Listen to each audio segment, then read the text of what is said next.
moves around these two supports and around XM Sniper. So if they're going to be ready to go up to the high ground, it's a little bit spooky what's to steal the tier 1 here, so they'll just focus the objective first. That's a big deal. They're taking out all the towers. Super early. Yeah. 10 minutes in, all 3 tier 1s are going to be taken here by XG. So many games I've seen that Pvision is able to just come out of lanes, get these dominators, and just control the lanes, pretty much positioning through the next 10 plus minutes. This is not going to be one of those games, as we're seeing XG with very good responses so far. Another power rune, of course, for no one. He's got the haste rune. Xnova trying to find the level 6. He's trying to find the level 5. He's getting gone on. Going to go for the dive. TP coming in. Not enough burst to kill Xnova off, and now no one's got to back away. Has got the haste, but can't dance around too close to the tower anymore. Top, Satanic, working on Ame. All right. See if they can get him out of this one. Stampede comes in to play. That's going to be enough to allow Ame to step to the side and get off an easy Sunder. Says thanks for the HP there, no one, as he's just straight back up to full. No one tried to dodge it there with the ball lightning, but Ame very well prepared, had that Lotus. He actually has both of the Lotuses. They've given it to the Terrorblade to make sure that he doesn't get mana burned. Satanic still sticking around. Has the backup of Ducalis. Ducalis, of course, yet to hit the level 6 though. Ame with Xnova by his side. Ready to start pulling Satanic away here with the Metamorphosis. They're both just playing versus each other with the Dominator. Ame's trying to kill it, but Satanic with the micro gets it away. Bottom, DM starting to get some pressure here. XXS trying to hold it.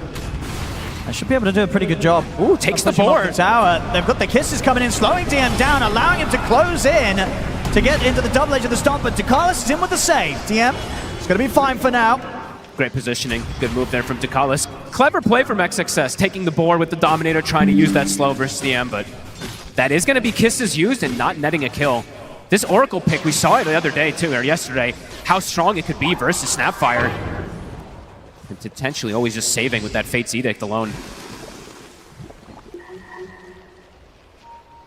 It's definitely going to be a bit of a concern though from Pvision, the fact that XM is getting so much space. You know, we've seen so many of these games where he's at the top and he doesn't let it slip away from him in the mid. Nice little bit of a freebie there for the two of them, Xnova and XM, taking out 9 class. The fact that Ame is getting slowed down a little bit here, but yeah, XM, he's getting so much. Look how aggressive he's posturing as well.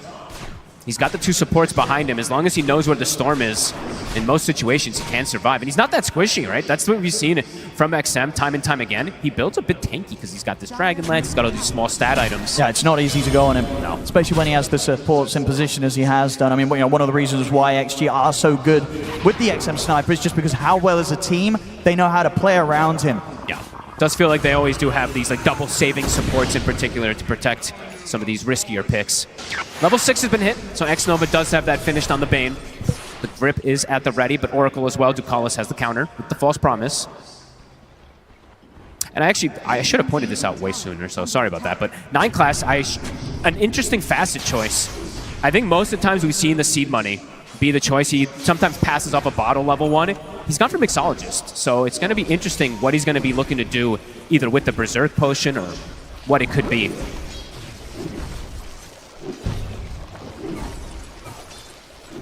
It's 2-2, very slow-paced. Yeah, XG will continue to, of course, keep a presence on this bottom lane. They don't want to allow DM to find any sort of opportunity to take early tier 1s away from them. This is his home. The Crimson Guard is soon finished up. It's going to block a lot of the early damage. And Pvision definitely does have perhaps some damage issues early on, but they are looking to just farm. Storm and AM. As we said, this game very potential to go to quite late stages.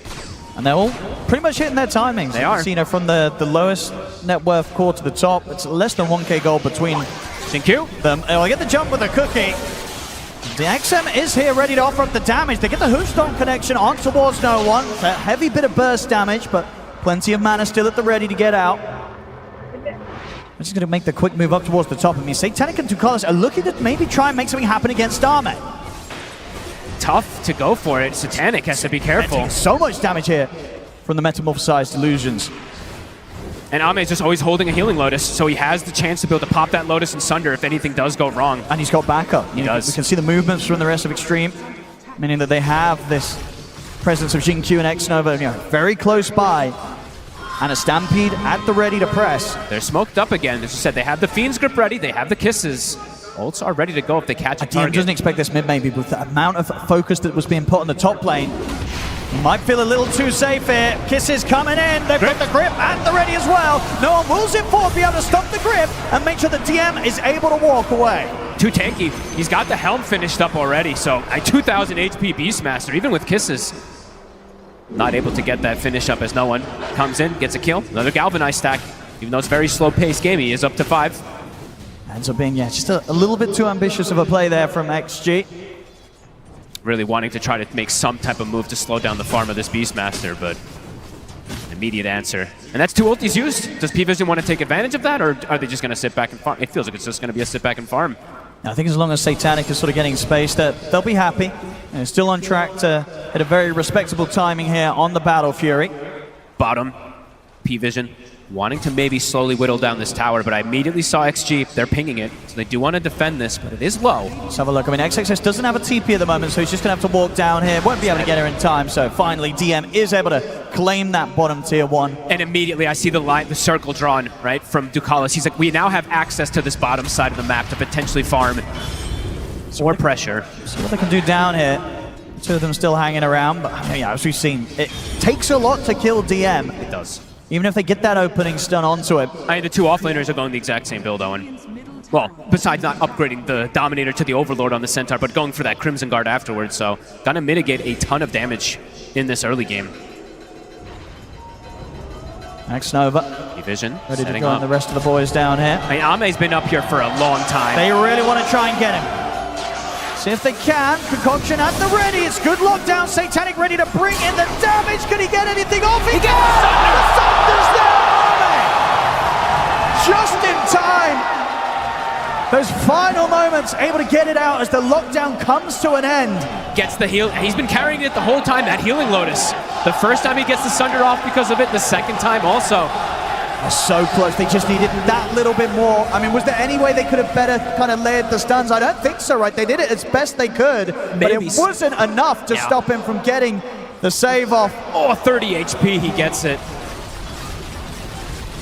Ame doing the math. I mean, he's loving life on this top corner of the map. He's been at pretty much for the last 10 minutes. 10 minutes? Literally 10 minutes. Satanic.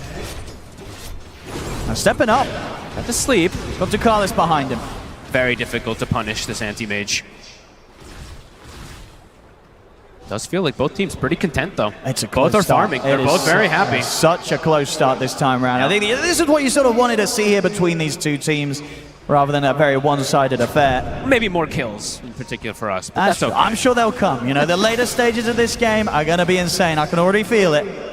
Let's start just the build-up here for now between XG and Pvision. It is pretty crazy how we don't have the craziest amount of team fight in particular. Some games, right, like that last one, we have Solar Guardian, Black Hole, etc. This one, pretty limited team fight spells in particular. It's a lot of single target that's going to be coming out in this game. I like sort of the balance though of like the cores in terms of like the priority and importance of them, right? Both have this kind of traditional hard carry, the Terrorblade, the Anti-Mage, but at the same time, both mid, Sniper, and of course the Storm Spirit, no one. These 2 mids can absolutely scale and carry themselves on their own back, so. It does feel like a very balanced situation that is coming in here. See, they'll back off for now, Pvision. 9 class, how's he doing? He's got the blink finished up. Shard almost done as well. Then we'll probably see those Aghanims if he wants to go that route. There's also potential for Lotus Orb. It's a fantastic Lotus game, as we've seen in multiple different situations. Versus either the Bane, versus the TB Sunder. You definitely have a huge effect there. Tormentor contest is going to be an interesting one, because as we've seen in almost every single game, most teams immediately at that 20-minute mark, they start to prepare for it. So let's see if we are going to have that contest and who's going to be more prepared for it. As you said, Ame's been up here for 12 minutes now and has been yet to be pushed out. Now we're going to see both him and Satanic be so close on farm in this game. And we can see already, you know, just a few hundred gold between the 2 of them, the Terrorblade and the Anti-Mage. This will be an interesting pickup if Ame does commit for it. If he does go down the route of this butterfly, I like it. He'll be really strong in terms of the group up when his team goes for it. How do they focus fire him? And it's just so annoying for these two heroes, right? Anti-Mage does not want to be buying an MKB, No. let alone at all really normally, and definitely not anytime soon. And the same for the Storm Run. He don't want to be buying any sort of True Strike on the Storm, so that evasion's going to do massive things. He goes Witchblade at least, right? So at least you do have a bit of that True Strike. Sure. Yeah, some of it, but... Power Rune. There's the jump. XXS gets the opening hoof stomp. Culture thrown down onto him. They'll lay down the kisses. Try to push back Pvision. They do not want to go on the tanky hero. XXS trying to chase. He's got another blink up. I mean, Arme's looking to see if he can kind of get the wraparound on this one. Jump forward. Whoop. The concoction at the ready. 9 class able to put a stop to any hoof stomp opportunities that XXS was trying to find. But the pressure there onto the tier 2. XM and Arme ready to push on. They're looking at the objectives. Yeah, and again, just sort of matching what we saw in terms of timings from Pvision in that game 1. XG playing so much faster this time round, and it's giving them such a higher chance of having success in this game. Absolutely. I mean, Ame getting some good timings here, but they're going to sack the Torment. They'll take the trade, yeah, Pvision. And XXS is making his way over, but they won't be able to get her in time to stop this. So. Sharp for Ducalis. Very heads-up play there from Pvision. See if they still manage to try and find a fight out of this XG. They're making their way over under the cover of smoke. They might have to sacrifice 9 class. X-Nova, watch it from the high ground. Ducalis, he's going to be focused first. They got shot down. See what they can look for more. But the counter spell's there. He gets the pick up for the high ground. The assassinate's in. Jump ball with the cookie. The concoction will hold back Xingqiu. But Satanic will fall as they're locked down enough for XM to take him out. And now maybe be able to turn for more as the chase continues over towards 9 class. That blink up though. Getting Should cut off. be fine there. They're going to try and continue to chase. X-Nova's able to get the range for the sleep. So the chase will be a success as 9 class killed off as well. What a play. Great wraparound, understanding we're not going to make it in time for Tormentor, but we can absolutely take the fight. I think the Shrapnel actually woke up the AM, allowed him to get the counterspell off with Safine's grip, but either way, they have the chain stun afterwards to lock him down and bring him down. XG very prepared this game. Butterfly is getting closer and closer for Ame. So early on this Terrorblade. How do you fight versus a Butterfly Terrorblade if they're set up as a unit in particular, right? Catching him alone, absolutely. You can perhaps do that, but when he's grouped with a Butterfly, it's going to be very problematic. That's going to be a super tough kill. Blocks so much of their damage, right? It's a lot of physical from Pvision this time around. It's going to be very interesting to see what they want to do here. As a lot of gold saved up. X-Nova wondering what build he wants to go for. Is it going to be something like a Blink on the Bane, perhaps, that he wants to go for? We'll have to see what option, as he's quite rich also. And Ame knowing that he could just continue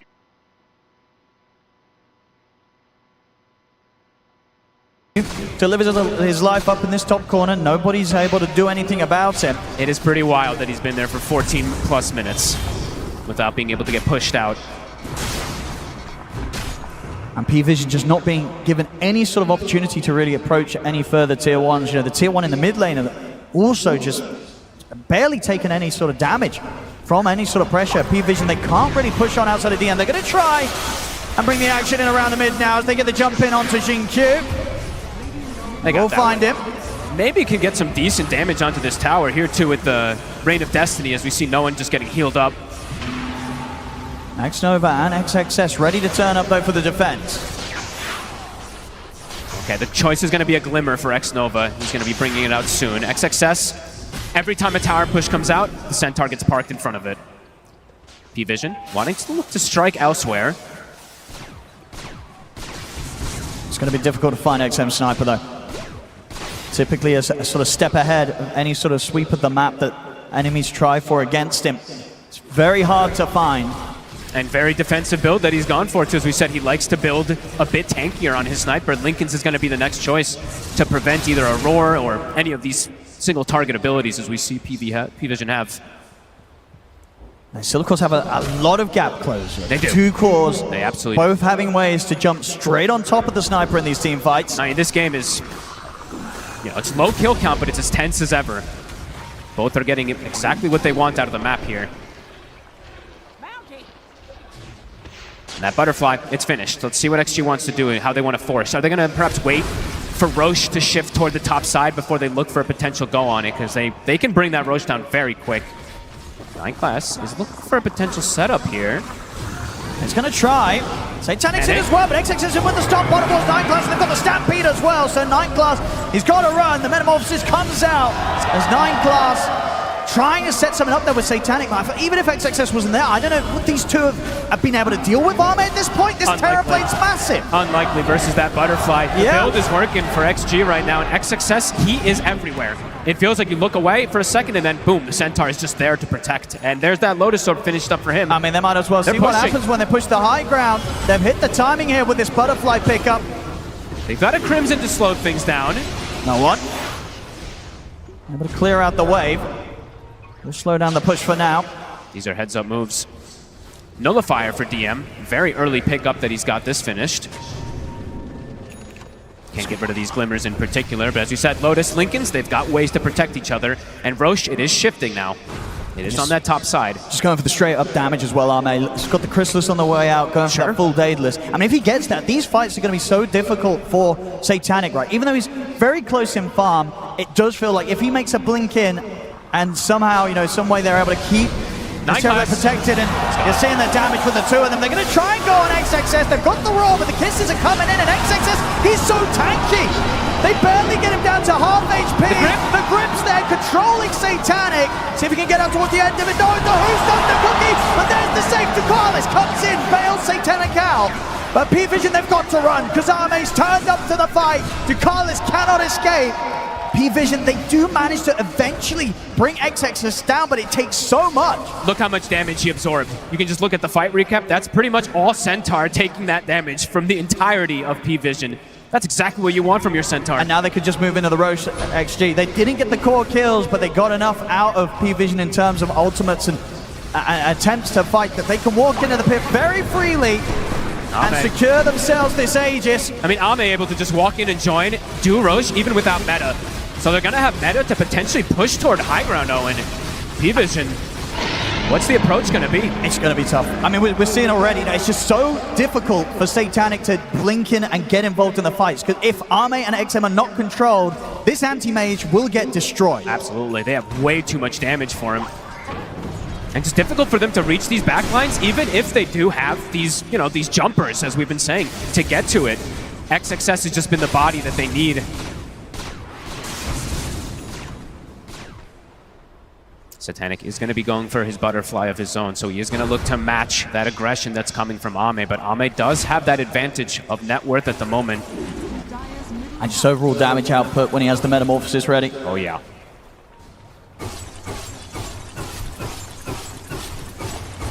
See Pvision. We'll see what the call is going to be here for the next 4 minutes.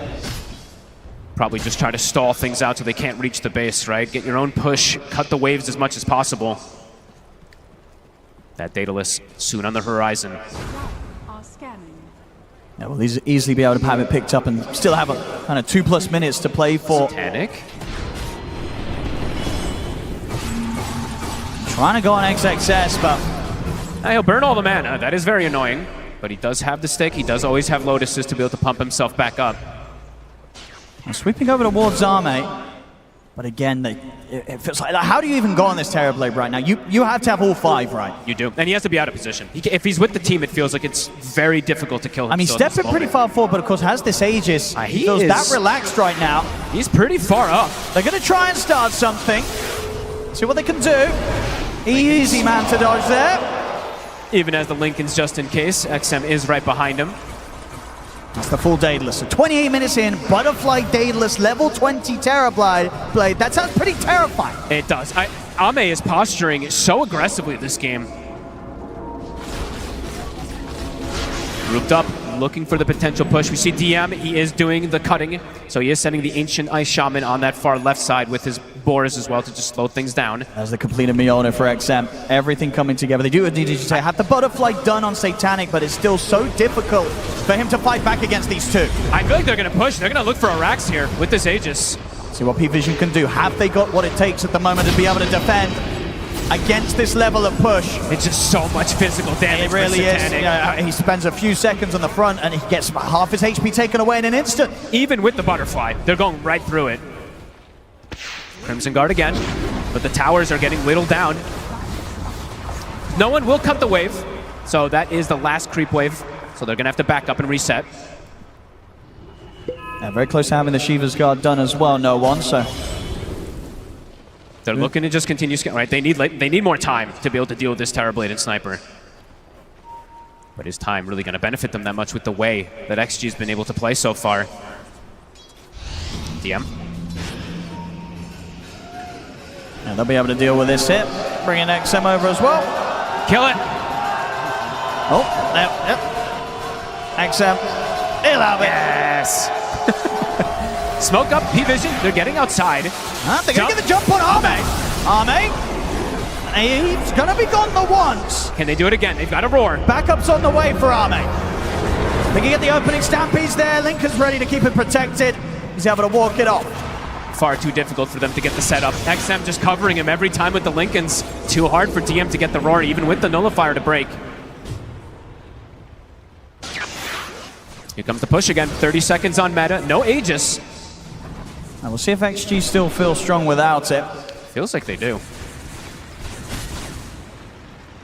Base ward taken out. DeCollis did find it. Here comes that push. Tower's low. And they've got it. Tier 3 to 4. Do they want to keep going here, XG? XM. Push in the start. Answers there for Satanic. Shiva's Guard now done on no one. Satanic is having to stay here in the base, though, which means he's not getting that extra farm. He's having to be here for the defense. There's the smoke. They're going to try and get the surprise jump. See if they can get the wraparound, potentially. So they're coming in from the side here. Good angle from Pvision. XG prepared for this one. No one ready to try and scout up the backlines. He's in. Makes the jump, but now he jumps out. Tries to bait out spells and items here for XG. But XXS, he's in with the jump. He gets the 3-man hoop stop. A beautiful follow-up there from XXS allows them to take down 9 class immediately. As XG are ready to step up to the barracks. They're ready for every move, Owen. Immediately backing themselves up, gathering as a unit, so Pvision can't find a target. Still trying to bait out some of these stuns and spells, but DeCollis gets shot down by XM. The barracks are gone. The strategy is working, Owen. XG, they're looking to get a 2-racks advantage. Yeah, they're not going anywhere. They're sticking around for a second set at the least. I mean, no one again trying to turn their attention away from the objectives, but these racks, they fall so fast here to the damage of Arme and XM. Ayame is playing his heart out this game. Beautiful build, beautiful rotation, surviving the ganks. An 8K lead with massive structural damage. Pvision, what's the plan going to be? Satanic, he's even though he's kind of close on the net worth, you're really just feeling how difficult of a matchup it is for him to play into as this anti-mage. Dealing with both a sniper and a Terrorblade that are ahead of you in farm, it seems almost impossible for the AM. It really feels like they just don't have the damage to go through what XG has by any means. XXS with his build, with this Crimson, it blocks everything that Pvision wants to do to walk into him. Aghanims is done, so that's the first one here for 9 class. It's gonna give it a no one, I imagine. Yep, no one's got it ready to go. Yep. So if they had that setup, maybe some sort of multi-man vortex into like a concoction.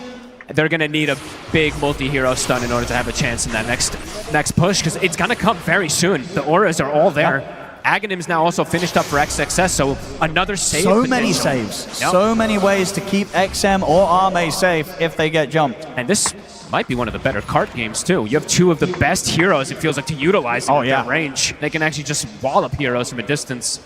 And XM's pretty much got his Monkey King bar done. Oh boy, yeah, this feels harder and harder for Satanic. He's got the Basher, but look at his HP pool, too, right? Satanic is not going to be able to stand toe-to-toe with these heroes. XG. They could definitely just sort of deal with the lanes, wait out for the next Roshan. Should be coming up pretty shortly. Next items, like you said, MKB's done for XM, and I believe a Lincoln's about to be done for Arme. How do you get through these? Pvision definitely do what they can to try and set the map up themselves so they can have a say on the Roshan, at least give themselves an opportunity maybe to see if no one can get a steal off. It's the Storm Spirit. No one. I just can't get anywhere close. It is really just such insane damage that XG does have. And immediately they're not splitting up either is the thing. Immediately they're all together as 5. The lanes are in a good position for them as well with the TB sending the illusions. So they're ready for the fight. Lincoln's on Armek. Ready with the smoke, XG. They know that Pvision's going to be out on the map a little bit.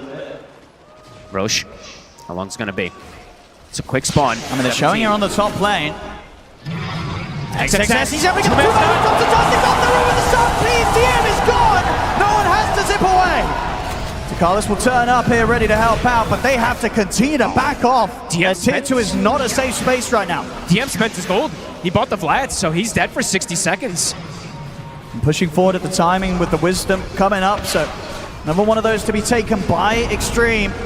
And we see XG, if they catch a hero, the hero is dead. On Pvision, if they catch a hero, the hero does not really take much damage whatsoever. It doesn't matter who it is.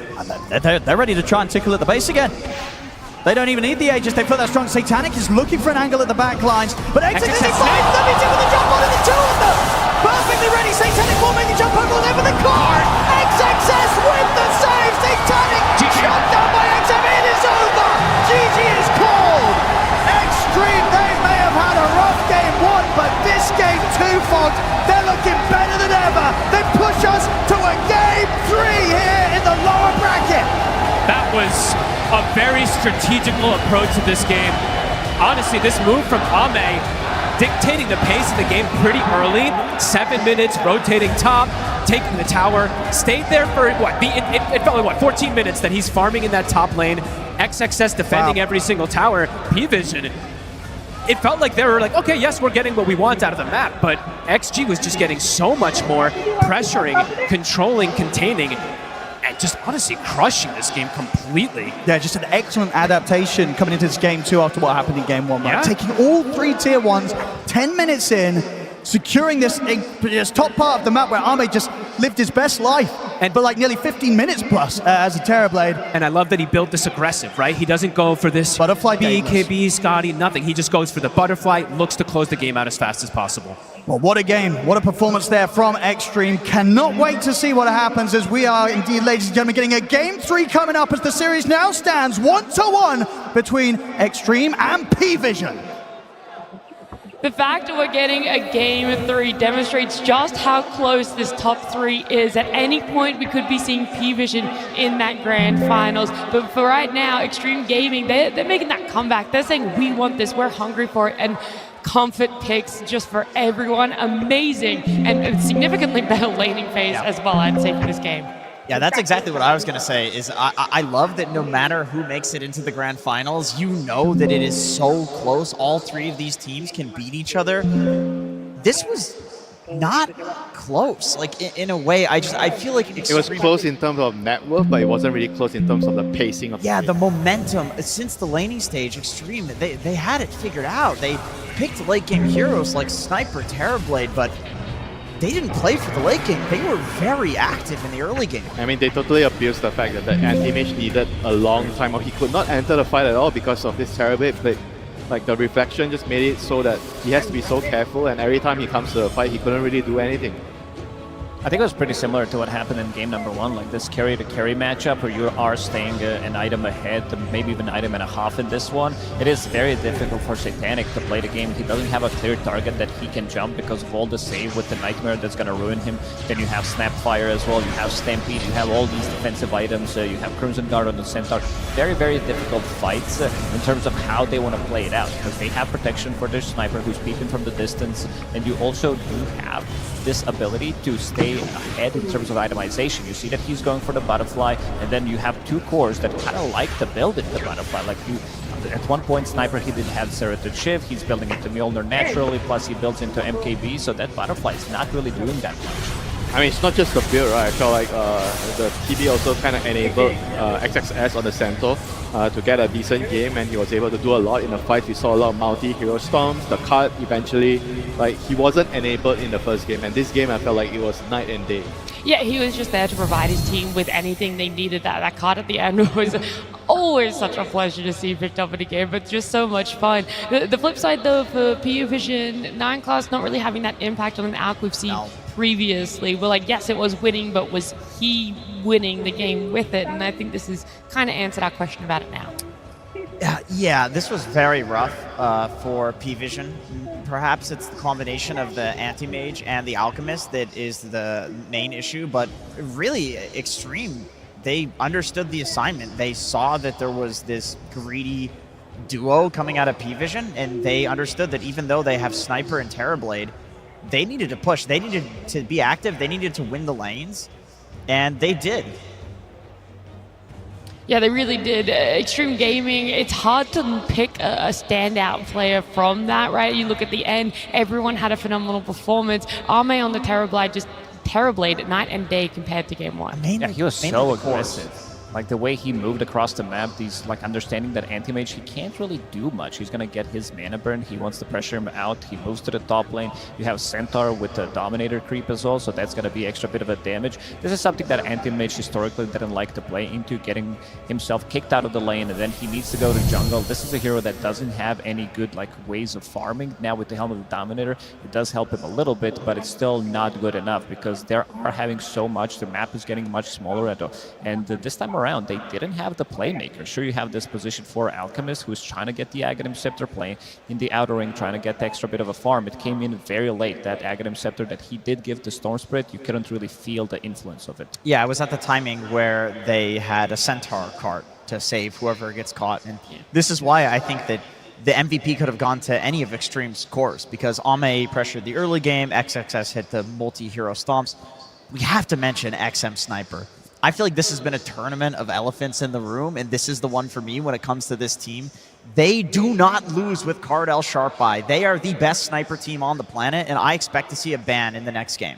Yeah, I don't think you can let that one through at all. You can't rest on your laurels thinking that you know how to deal with a sniper when it's specifically an XM sniper here. We're saying the cores are up for grabs. Anyone could have been that standout player, but something that I think was also really key in changing how that offlane played was Xingqiu, right? He got on a hero that was significantly more impactful. Playing that snap, just having more stability, that's where I think we saw the lane go much better. You can actually do stuff with the hero. You can actually be the one who's putting the pressure. You can make the moves across the map compared to Next Assassin, who was so under-leveled in the previous one. I think there's a comparison between what he was playing in the game number 1 and what 9 Class was playing in game number 2, where he wasn't really unable to do much on the map. Like you feel like you're position 4 with the setup, with the draft that you have, like it feels like you need to do much, but you can't because of the situation you're in, because of the hero that you're playing. And this time around, you can be paired up with the Centaur, you can be paired up with just the Shrapnel with the Snapfire Kisses could land you a kill. I like that they chose to basically say, okay, we lost the offlane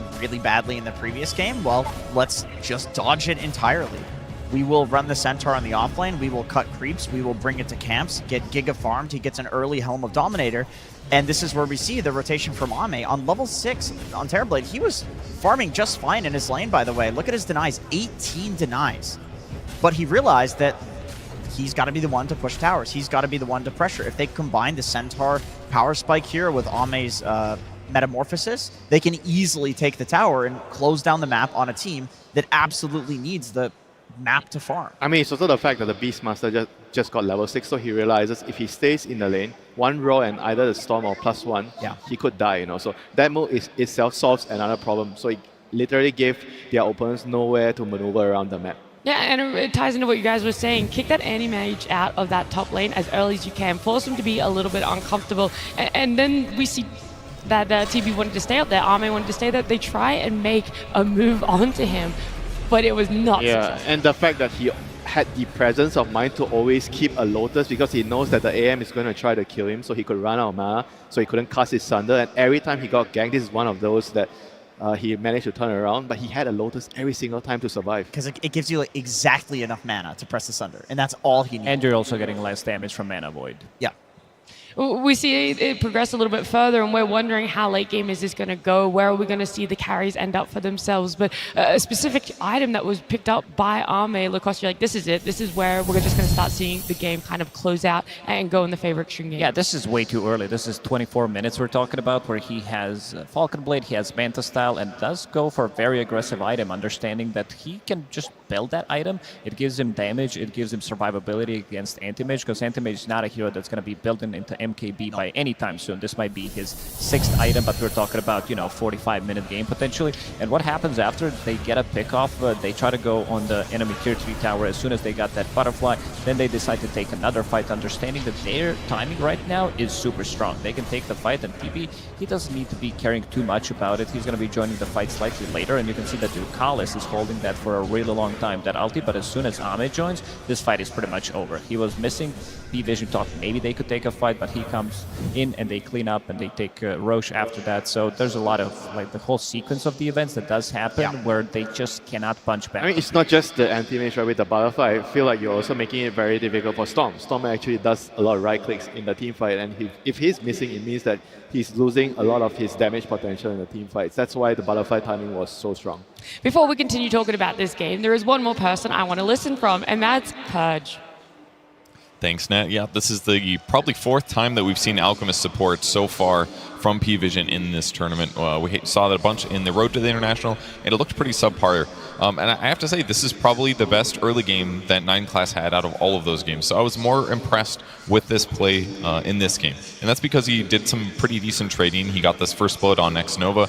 But let's talk about the negatives of Alch support. Number 1, it takes you forever to charge up your stun. And at really high level play, the windows that you have to get kills to defend your allies are really small sometimes. They can be split seconds. So having to plan ahead 5 seconds ahead of time to throw your stun is very difficult. And having to be in melee range to even throw your stun is very difficult. So in a lot of these cases, he's in the right place at the right time. He's helping to almost get kills on heroes. But consistently what's happening is he's falling just a little bit short. And that's because the hero has kind of weak base stats, and your contribution to the fights just aren't that much. In this case, really good bait by him to run in. He charges up his stun, and he throws it at the same, like halfway early. He did like a half charge.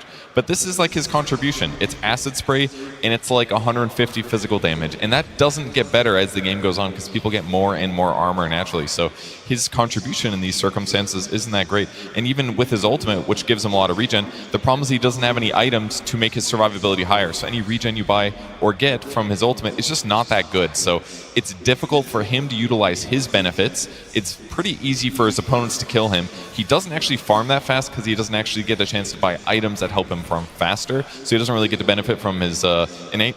Across the board, just underwhelming, unfortunately. And that's just the reality of Alch support.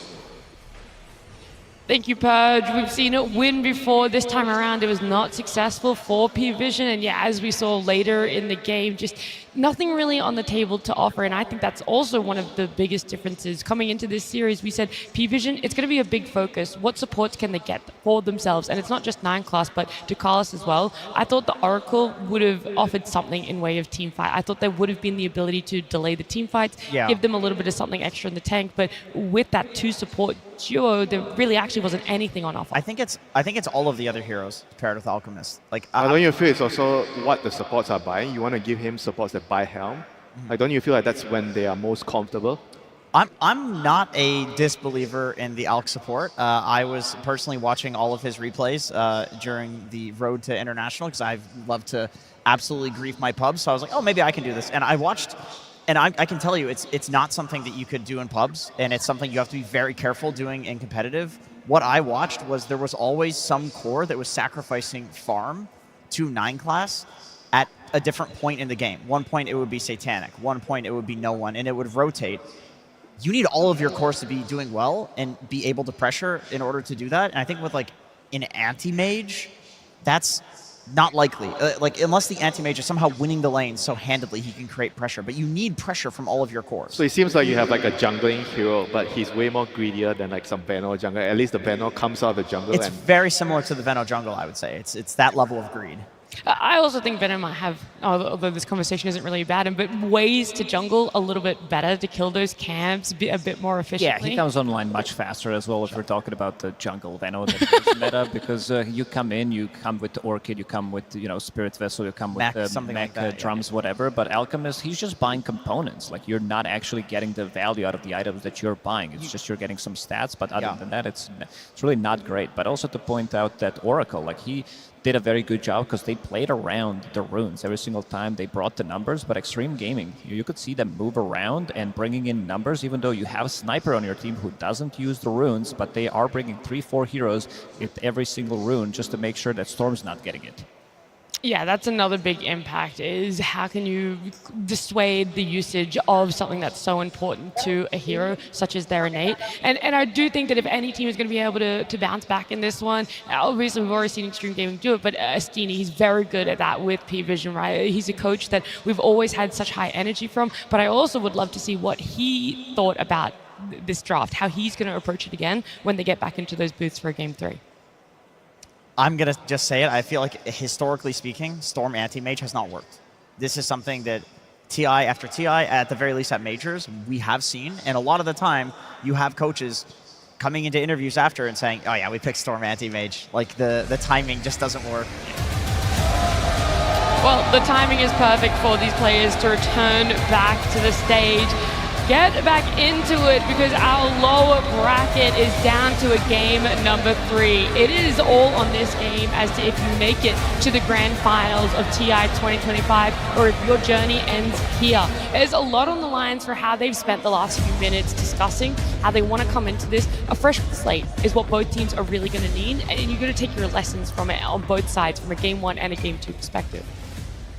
Yeah, for sure. Something that did happen in this game number 2 was that they never killed the tier 1 tower in the mid lane. Like, during this whole TI, this is the first time that Pvision didn't manage to kill a tier 1 tower. They always, even in the losing games, they still kill tier 1 towers, but this also tells you the story about the game. I think it comes down to Sniper being able to defend the tower as well. They brought in numbers 10 minutes in. They try to go for the play, try to go for it, but it's way too much damage, and you don't really have that much, even though you did have Beastmaster, but Beastmaster also got shut down. Like, even though they didn't necessarily kill him, they did manage to push him out of the lane multiple times. You saw Snapfire coming to the lane, forcing Oracle to TP, use Edict to try to save him. They don't get the kill, but they also get something out of it. Yeah, I mean, I like actually that you brought that up. Like, when they opened their draft with Beastmaster, I also felt like he kind of didn't really get enabled as the same as the Centaur.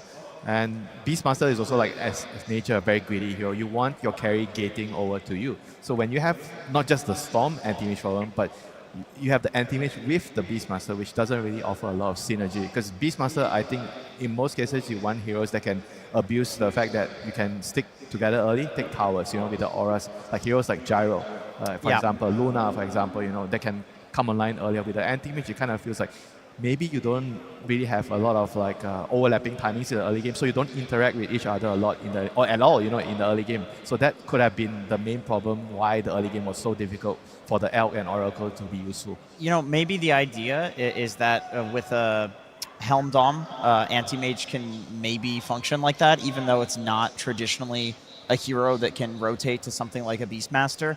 Clearly it didn't work, right? Like this idea was wrong, but maybe that's the idea. Because I agree, you pick Beastmaster, the hero controls an area, he farms, and he creates this presence where you can no longer enter into that area without just dying. And it's this map control hero, so any carry that rotates to that is cool. He doesn't rotate to them to get kills, so maybe that's the issue. And you have to try these things in a game in order to figure out that, okay, because the Dom thing is completely new. Nobody was going Dom on anti-mage. And also because I think in the recent series that we have in the main event, there's like a huge change in the way the middle lane is viewed, where we are picking more heroes that can defend and play around the mid tower instead of those rotating heroes, right? Yeah. So with the Beastmaster, it's like you're waiting for your mid laner to rotate. But the Storm, in theory, he could rotate, but he couldn't leave because the Sniper was keeping him there. So it doesn't really unleash the Beastmaster skill. I think the Sniper has to go. Not necessarily 100%. In the first phase, but I think in the second phase, you might need to remove it. This was the big part of the problem that they did face in this second game, and it's XM Sniper we're talking about. Like he's gonna find a way how to make this hero work. It would be audacious to leave it, and it would be on purpose because they think they can beat it with something. Well, we're soon to find out, because I have fantastic news for everyone. We do have a game number 3. Pvision versus Xtreme Gaming. Game 3. A lower bracket game 3. You could not ask for anything more. These two teams are so evenly skilled. It's going to come down a lot to draft what they think they're going to need. Xtreme Gaming loved what the Centaur did for them in game number 1. They're going to pick it up for themselves, and of course, Pvision not changing on that. They think the Beast was still a fantastic opener for them. And I also like the change that they made here. Actually, last game, they first picked the Snapfire. this time they feel like because the center was such a crucial role in the last game, and they feel like they wouldn't be able to get the center in the next phase, so they are changing their pick order up. They are picking the center first. I think the center is not replaceable, but the snap is actually replaceable. Snap could be Hoodwink, or that could be Hoodwink maybe or something. Dark Willow. Yeah. Maybe even a Rubik, I think a Rubik center link could also. Yeah, that's not bad, especially if there's good steals. But we can see Sniper banned out. They actually will first phase ban it. Yeah, so what are the other mid heroes that can actually sit and defend the towers right now with the Sniper and SF being removed? It's kind of like the Invoker. Invoker is still remaining here. Maybe that is something that both teams could actually go to. Because I think there's a lot of emphasis between strategizing around the mid area. You need to be able to defend and hold that area so you actually have full control of the map. And obviously also the runes, right? You control the tower, you're going to get the runes. I think Xtreme would be pretty happy to get an XM Puck. So I would imagine them picking Puck and then plus something that can cover for Puck. Oh, they want to speed things up. Like Puck Bane. This is going to be very tempo. A lot of tempo coming out from Pvision. You have Chen, something that Falcons did run a couple of times. You have Beastmaster with the helm of the Dominator as well, but this Beastmaster is still a flex pick. They could put it in the mid lane, so they want to see two heroes that Xtreme Gaming is going to pick, and then they're going to decide where Beastmaster is going to go. Centaur is pretty happy playing against Chen creeps, though. Natural Crimson Builder. Yeah, that's actually a really good point. You don't really care about the creeps as much. We only seen exclusively Mana Burn up until yesterday when we saw KJ played with the yellow tomato creep. So I imagine if Puck is coming out here, it's because they have to cover for it. Otherwise, you're getting like giga hard countered mid. When you say hard countered mid, what does that look like? Yeah, there's the DKs, Tinies of the world that are pretty good against Puck. Let's see, I mean, the biggest answer is something like a Huskar. The question is, does no one want to whip it out here in the lower bracket finals? It's a bit rough. It's a good Void Spirit game. They don't have that much control other than Puck. It's a good matchup for him. You're also going to be finding the backlines. Both of these supports from Xtreme Gaming, they want to really keep the distance. You want to see Warlock in the backlines, waiting until he can drop the rock, Snapfire with the kisses. Right now, they don't have any jump, and they need to find a way how to find these supports. I mean, the other thing you have to consider is if you pick your mid hero here, and the enemy bans out two carry heroes, do you have a replacement for that carry hero? So you are definitely considering whether you should pick the carry hero if there are no optimal replacements for that right now. How does Beast do against Puck mid? Because you could also Beast mid and then run like some Night Stalker off lane to try to hard counter the Puck. I don't feel like Warlock pressures something like a Night Stalker at all. Yeah, no. You push the lane out with Fatal Bonds. I think that's what he wants, as Night Stalker. Yeah, he'll just farm. Yeah, I mean, that could work in theory.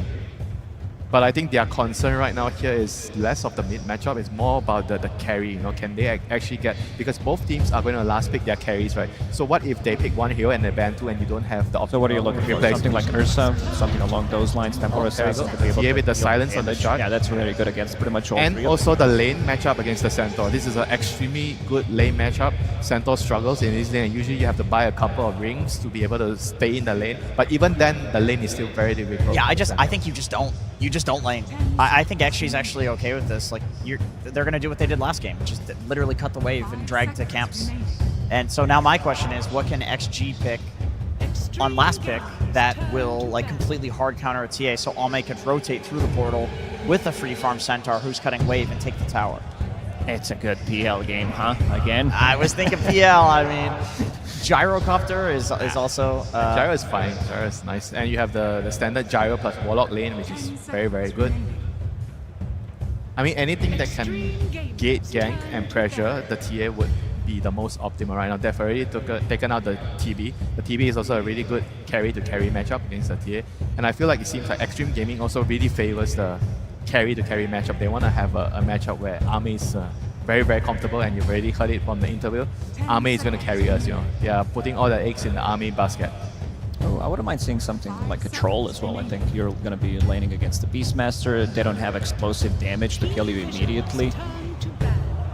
Yeah, that actually could really work well with the lineup.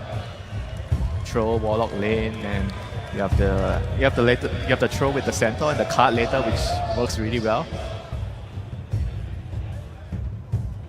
Yeah, we're definitely all fans of the late game that Centaur can come out. Xtreme Gaming, so many options open now that they feel a little bit more stable in that off lane for themselves. I think that really opens up for Army.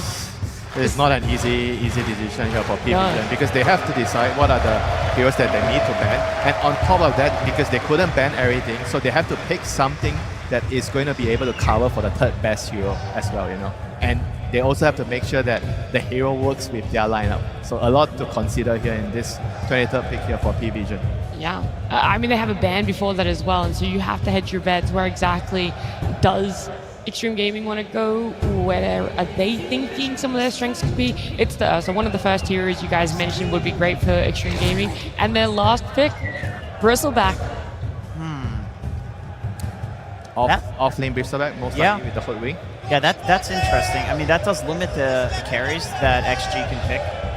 Now, a hero like Chaos Knight, which can go for the break facet, the 1/3 of the time break facet seems better, but no, they go for Medusa. Not the most traditional gate ganking hero. You're probably not going to expect the Medusa to move around, but it is indeed overall a pretty good game for it.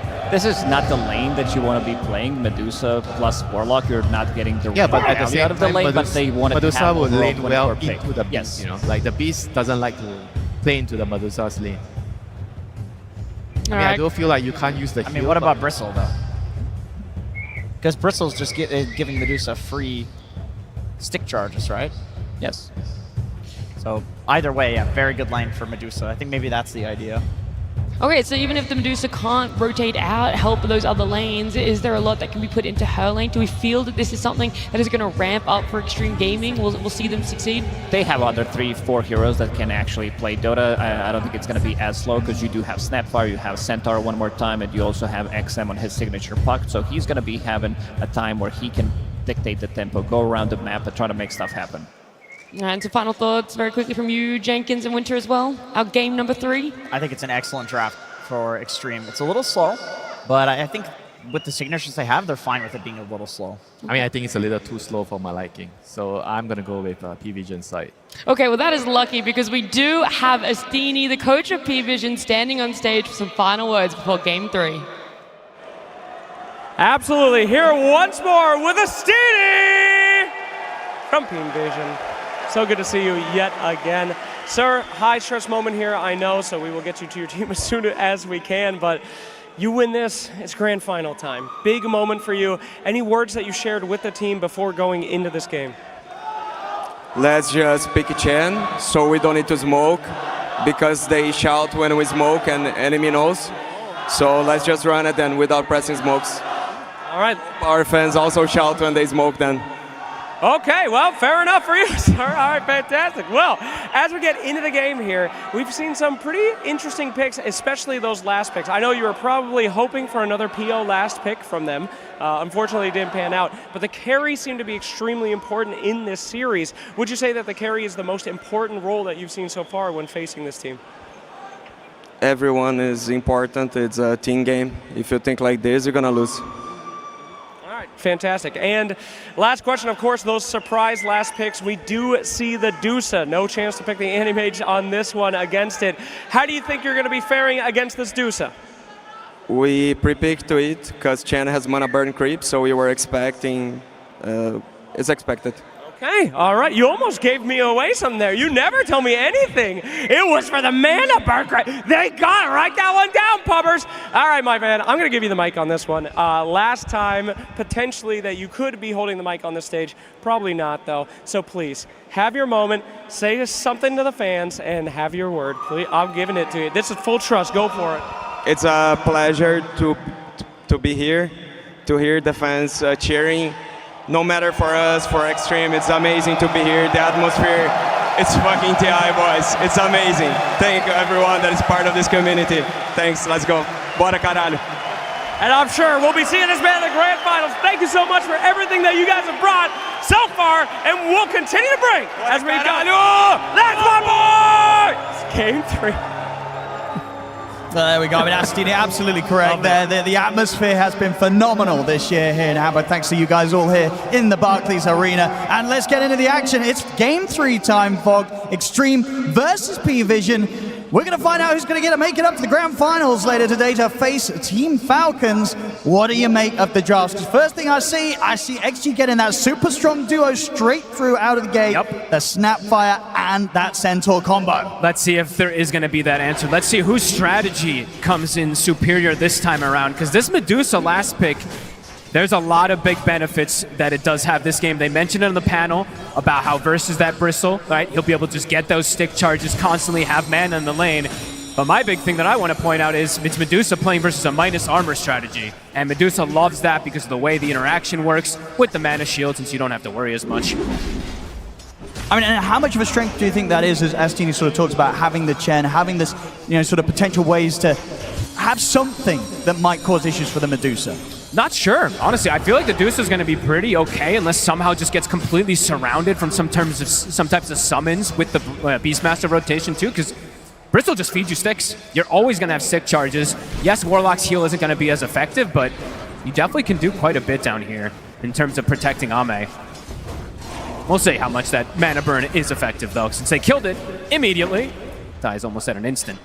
And yeah, like you said, the top lane, right? It's XXS playing the Centaur. He was absolutely ridiculous last game. Oh, he was. A perfect game from him. And Jinkyu, he's playing his classic. And another small thing to touch on as well. I mean, small, but 9class is playing a more normal style hero. He's playing a ranged hero. So, gonna see what he's gonna be able to do with this. Absolutely. Still obviously a very strong hero. We've seen a lot of hoodwink come through and some people popping off on this hero. Yeah, eyes on 9class to see what he's able to pull off this game. And with this sort of lane setup, when we talk about obviously the strengths for the XG getting this classic combo that they'll go for if they can get. Yeah, how hard of a lane is it going to be for Satanic, or should it be fairly safe up here? It's been a traditional counterpick, the TA versus the Centaur, since it's very low armor on Centaur. Once you get the meld points, it can really start to add up, but this lane is just strong, right? That's the thing about this Snapfire and Centaur. Even if they're versus some type of quote-unquote counters, they can absolutely trade. And you'll see him adapt his build slightly on XXS. He buys an early ring of protection this game to counteract some of that physical, and then he's still just going to go the Dominator build, which is very good versus the minus armor. And looking at the mid, I thought we have seen some games where a puck gets through and not a lot of lockdown is drafted against that.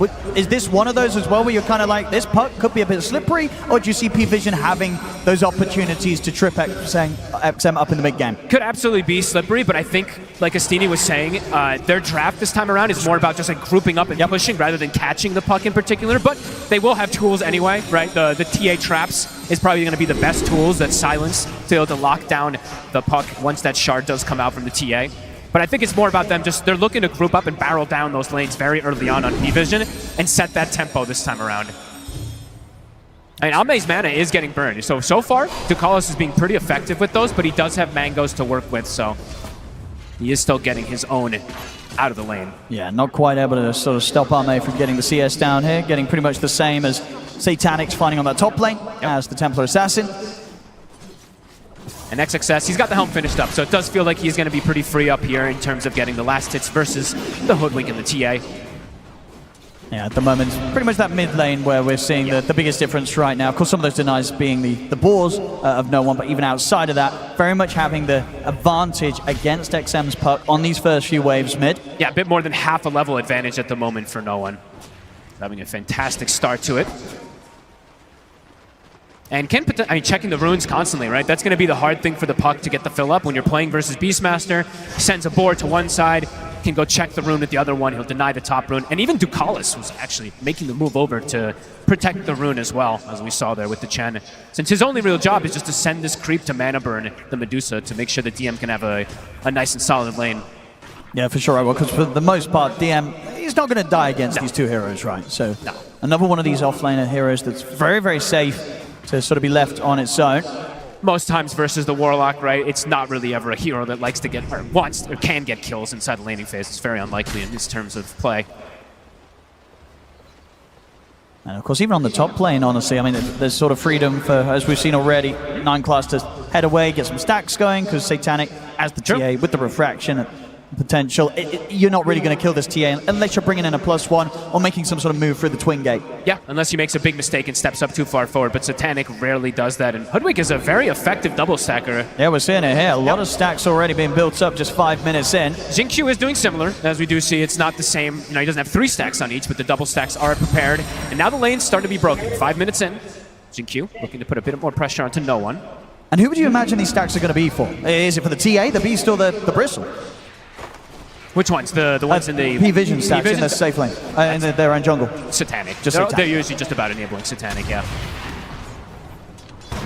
Farms them super fast as well. But maybe if no one sees an opportunity, like if he's just going to get his bottle filled up, maybe he will clear 1 or 2. Either one of them is probably fine. Bottom DM is starting to cut the creep wave, since there's no way for them to really stop him. 1K lead at the moment for the side of Pvision, just off of these lanes. Power Rune, 10 seconds. Both supports looking to rotate on the side of Pvision. And it does look Satanic. Satanic's just going to go work on the stacks now. Yeah, it's just a bit too much, as you said, with the supports coming in for XM to have a chance of looking towards that. XM. The amplified damage rune will go the way of no one. And Ducalis is starting to get some good damage onto him. Quite a bit there. DM is here. And XM could still be in trouble with the orb he uses. He's able to jump down to the low ground with the waning rift. Another set of the axes, though. Oh, it's close. But XM will survive. Oh, holy, 10 HP. Almost gets brought down there from the amp damage coming in from the Beast. Waning rift, perfectly placed from him as well. A lot of attention on these lanes from the side of Pvision. That's top. Satanic. Top of the net worth. Getting the most out of this laning stage. All 3 cores in a fantastic spot on Pvision. XXS Dominator's about to be finished, so that pressure in the top lane is going to start to ramp up a little more here. But Satanic, he can just clear out the wave very quickly, go to the jungle, get that effective farm. And no one, he actually stole some of the stack as we saw there. So with the axes, he was able to prevent them from clearing their own stacks. And Ducalis. XM has to go immediately for the TP out, whereas Ducalis would have been able to body block his escape there with the summons. Yeah, so nice move. I mean, XXS goes back to his creeps, and he's like, hey, there's no stack here anymore. And GQ, you lied to me. As it was taken away from the Beastmaster. 2K lead, just off of lanes. So the positioning of the lanes has been very smart with them having the Chen bottom so far. And look at this movement. We're going to get Pvision coming in with a pretty early play down towards the bottom. The 2 of them heading over to try and see if they can catch Arme. Right, this is really cool. With Satanic coming in. Arme has got the 21 charges. We'll be able to pop them. Has a Mango as well. We'll see if that's enough though to save him though, because Satanic's in on top of him. Arme trying to run away, but now he's out of options. No more mana to play with. They kill off the 2 of them and can get the pressure onto the tower. Oh, and the timing. Look at XXS. He was 7-8 XP from hitting 6 for Stampede. If he had it, maybe they could have bailed and gotten out of there, but a perfect move from Pvision to take advantage of no Stampede. They're playing fast here, Pvision. Really they're trying to get back to sort of the level that they were performing at in terms of speed in game 1. They truly are looking to set that tempo this game, and it is a very, very strong tempo draft that they do have. All heroes very good at taking objectives early on, good at taking the Roche. I mean, this is the thing, right? They're good at taking objectives, and they're also good at defending objectives, right? If you're Xtreme and you're now sort of saying, well, we want to try and push back, get some tier 1s in our favor, suddenly this Bristle's turning up, or you've got the Beast or the Hoodwink spamming out the waves. It's not easy this game for Xtreme to get anywhere close to the tempo that they were playing in game 2. No, absolutely not. They do have a lot more team fight, I would say, this time around on the side of Xtreme than we saw from either side last game, but if you fall behind too far in the lane, sometimes team fight can be problematic. Because this indeed is quite an early gold lead coming into the 3 to 4K, just 9 minutes in. They're getting a lot out of the map here, Pvision. Can we get the stack counter? It's going to have to come up pretty soon. They've gotten, I believe, over 10 stacks already. I mean, yeah, 9 Class has done so much here. Yeah. As you say, playing something a bit different to what he normally does, but showing that he can get some easy stacks going here for the team. Mid lane, XM hangs on to the haste rune. That was a roar used. Yeah, the efficiency game from Pvision with these lanes looking hot so far. XXS. I mean, what sort of direction do you think he wants to be going this game with this build? He's got 1,200 gold saved up. Is he considering rushing the auras again, or did you want to get the blink early this time? Yeah, there are those stacks. So 8-2 right now. I'm thinking he might still do the Crimson if they do see people just start barreling down and running down the lanes, but he queues up the Lotus for now. So okay. Wanting to reflect the roar. Okay. Interesting one. They're getting a little earlier than we normally see. Top. I'm going to go in with the Dream Coil. I mean, should be a pretty dead 9 class here. As I'll get the bushwhack off, but won't be able to survive. This X-Nova turns up, secures the kill. Trap will slow down the push though, taking out some of the creeps. They will put down the sentry to stop that deep push. XM trying to deal with the mid. But, again, having a complete mana pool being drained here by the pressure of Ducalis. Yeah, he's actually being very annoying on this Chen so far. Yeah, he's drained a lot of mana this game. He sure has. So for Ame, it's going to have to be back to the jungle. Slow the pace down for him. Pvision, they're looking to defend their towers. They want to play this early game. A lot of heroes top though for XG. Stampede's at the ready. They have Golem if he does pop the Grimoire. Kiss is still not at the ready though. Yeah, Satanic feeling confident. Without Kisses, pretty unlikely that they can bring him down just yet. So for Xingqiu, a bit under-leveled this time around. Now, mate, on the bottom side of things, we'll still have to do a bit of catching up. You know, it's about 2K coming up between the carries right now. Just 11 minutes in, quite the difference. So they're going to need a fair bit of time, XG, to regain a hold on this game. Yeah, Ame's looking for some late game, some pretty late game on this Deuce in particular. Even going for the Dorman Curio as we saw there with the Mystical. Stacks will be worked on, and he does buy the plate mail. So XXS has shown the build that he wants to go for this time around. And I imagine we'll see sort of similar things coming out from the supports. Just everything they can buy to just sort of throw down onto the Medusa and keep Ame alive in the fights and in the defenses that are going to likely have to come together quite early this game if Pvision keep up this sort of tempo. There definitely is a lot of value to these Solar Crests and Lotuses being thrown onto this Dusa in particular, just to protect versus the massive physical that can come out here. XM trying to whittle down this mid tower, but Ducalis is just sticking around, clearing the creep wave as well, putting himself in a very safe position to not get ganked too. Yeah, pretty much impossible to get to him. I mean, kind of for the whole lineup as well. Like, it's hard to sort of see a way that Xtreme can catch out Satanic top right. Like, how do you get the catch on this TA? How do you slow Satanic down? It's only if he's out of position and you have Kisses, right? And you have them somehow sandwich on him. But Kisses have now been obtained. Level 6 is there for the Snapfire, but the way Satanic's playing, he's not only showing on the lane, right? Clears the wave super fast, backs up, goes to jungle. He is getting enabled pretty fast here. The Deso's gonna come out probably pre-14 minutes. Absolutely, thanks to these stack-offs. The stacks coming out for 9 class. Yeah. Satanic getting so much here. Looks like XG wants to take this tower. They want to try to slow down how much the Templar Assassin is getting, but it's already almost 13 minutes in and they haven't taken out this tower. That's a pretty big deal. Much slower from them this game 3 as opposed to the game 2. And instantly, Ducalis, when he sees an opportunity, starts pushing mid as the Chen as well. Rotations are coming in, but he's getting some damage here. They're going to lead in on him with the Golem. All right. They want Ducalis gone. And they should get him here. It's XM able to push at least the Chen off their side of the map. I mean, it's in a game where it's kind of as slow as this, there's no hesitation dropping these ultimates, even for the supports. Yep, and then you can use your Golem to just cut waves or go contest some of these potential stacks too. So looks like they will go mid. We'll claim their secondary tower here.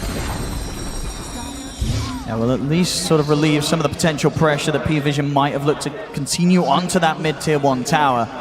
So being able to take out Pvision's, and that will ensure that they're able to hold their own for quite a bit longer around the mid. Pvision is going to hit a pretty scary triple timing, it looks like. The pipe for the Bristle is going to be done, the Beastmaster's Ags is going to be done, and the Deso for the TA is going to be done. So see how XG wants to deal with those 3 core timings, since they're not going to want to have their Dusa get involved too early. The Puck is pretty behind as well, and the Centaur's gone for more about the buff-up Dusa build. So perhaps they are just going to look to play a bit more of that farm sit back, but that is going to open up Pvision to get these objectives. Oh, for sure, right. Once those timings are done, they're going to group up and go straight for the Roshan, you'd imagine. Yeah, Rosh, and then it's, I mean, very early one too, potentially, before that Tormentor by a significant margin. And yeah, Beast Ags, it's going to be done there. We see XXS, he's using his creep to be a little annoying there, to block some camps, prevent some of that farm from Satanic, but there's that Deso, it's done. Excellent timings again, as we were seeing in that game 1 performance from Satanic on the carry. And Lotus Orb is done. They might actually bring Ame into these fights. If they throw everything onto him and he shows up with Manta, it might be necessary to have him there if they want to look to contest, but I'm even going to be able to get there in time, because look, the Rosh is already getting started. Yep, straight into the pit here. It's gonna die very fast here. The rally, the Aghanims is now delivered for the Beastmaster. I mean, they don't even need Satanic to be around with the Death Zone. Nope. They're doing it without him. This does not seem like they are aware. Mid lane, they use the coil for 9 class, but he's actually gonna get away. He's away. And that's Roshan gone. Okay, no one uses the roar. It would, perhaps it's because he was gonna start shifting positioning there. I'm not sure, but either way, 60 seconds, they get an Aegis. Getting everything that they'd hoped for so far in this early game, Pvision. It all seems like it's going to plan for them. And kisses were used, coil was used too, so they can get the push going. XG has to be careful. Could start falling into sort of a similar position as that XG were in the game 1 of this series, which proved to be a very tough one for them. I mean, it's just a question this time round. I mean, I guess overall, trusting in a Medusa in this day and age definitely feels a lot more secure than trusting in a PL, right? Arme definitely has more of a chance this time round to be able to carry this one. If he can get to the butterfly timing, similar, I mean, not similar to the TB, but in a kind of similar fashion in terms of how much physical damage he's playing against, how effective it can be, but Pvision just playing a bit too fast, a bit too clean so far here. 5K lead, TA at the absolute top, and his other cores, they're looking really good. This lineup definitely has a ton of synergy, as we're seeing on the side of Pvision. And now with the Blink Dagger online as well for Satanic, it's already been impossible for them to find an opportunity to try and catch him out whilst he's been farming. XM should be able to jump out. 9 class.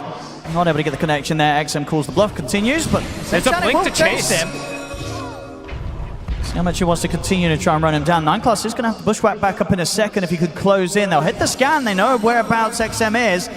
Into the corner he goes, but not going to have any lockdown in range. He's out. There's a creep there. Extra money. Satanic will take that one. Ame cleaning up some creeps bottom. Actually can't finish them off from Ducalis. As XG. Blink is going to be the next choice for XXS. It's been a very passive style, passive itemization from them. So next, we'll have that to at least jump in and be that tanky bruiser for the team. Yeah, they need that. And we saw how great of opportunities he was able to find in that last game too as the Centaur. I think beautiful blink hoof stomps coming out from in there, and they need it now more than ever here in this game 3 Extreme. Absolutely, and he's got a lot of armor, right? But it does feel like there's an overwhelming amount of damage on Pvision this time that I don't think XXS is going to be able to do what he did last time with absorbing all the hits. The meld, the deso, the bristle, it adds up quickly. He's going to try and open up here on towards him, but Stampede is at the ready. Wild Wing. I do have a fair bit of control, not quite enough. So if they could continue to chase those, the Stampede comes to an end. Can he get a boar hit onto him? It's starting to get a bit too far there. He's going to be fine. Let's roar down, but at the same time, they were able to force out the Stampede. So an ultimate for an ultimate. Makes Satanic feel even safer. Doesn't have to worry about any Stampede to close the gap onto him while he's just farming it up. Shard purchased up for Satanic as well now, so XM has to be pretty careful in terms of those traps in the next upcoming fight, if it does happen, since we haven't had any fights really. 2-2, 18 minutes.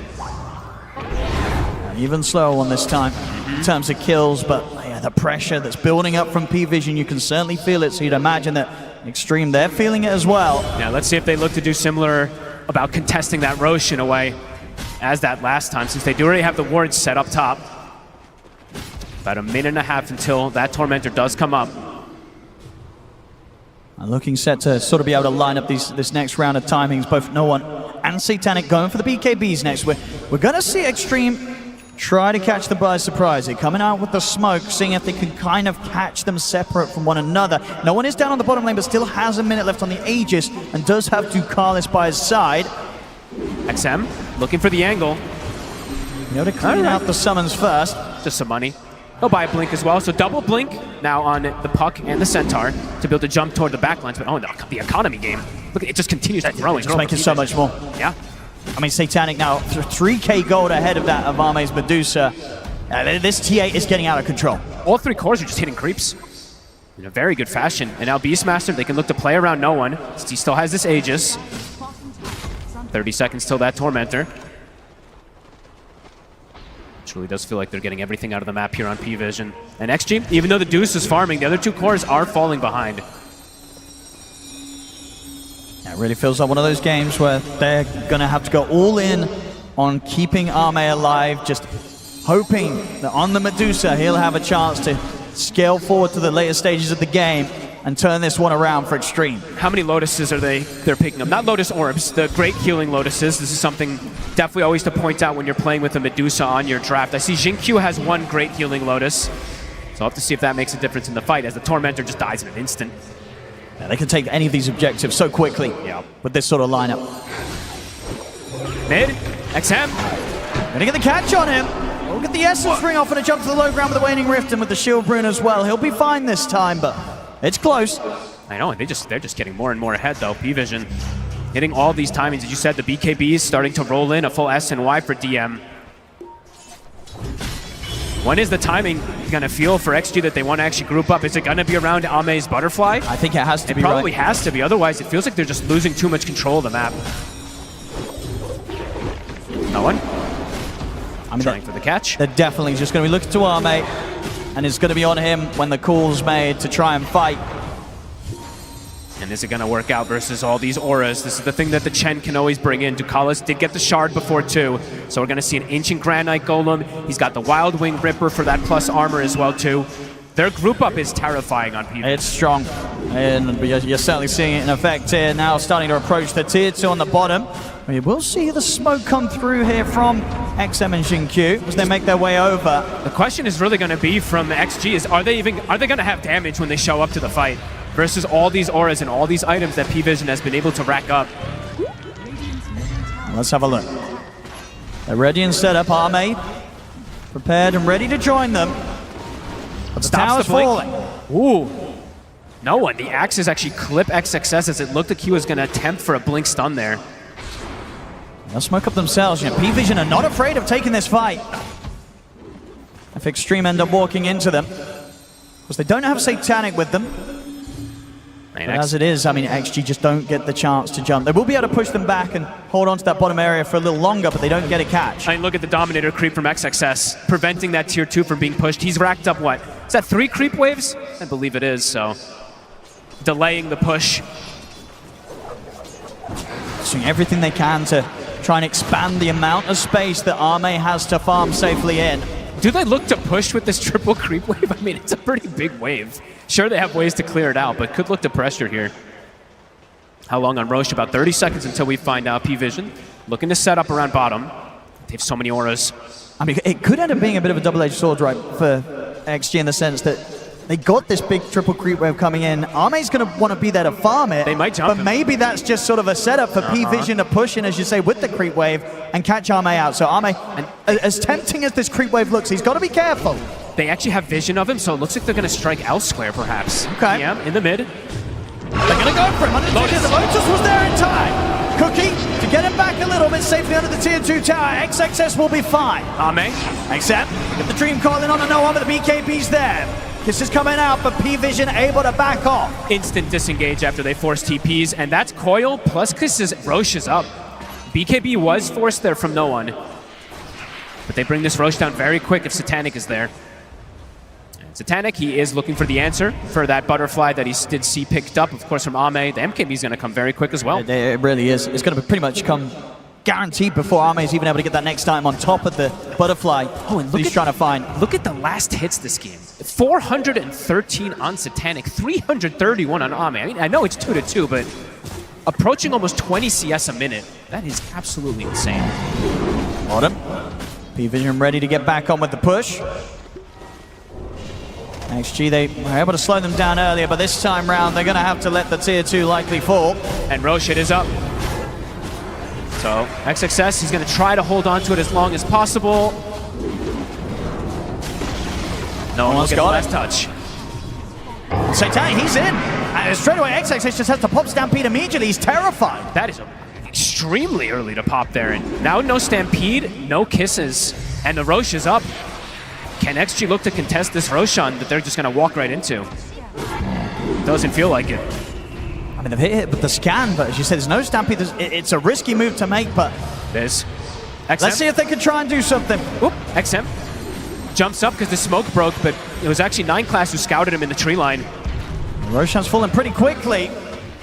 Carlos scouting things out here with the creep. Roche is going to start shifting in 15 seconds.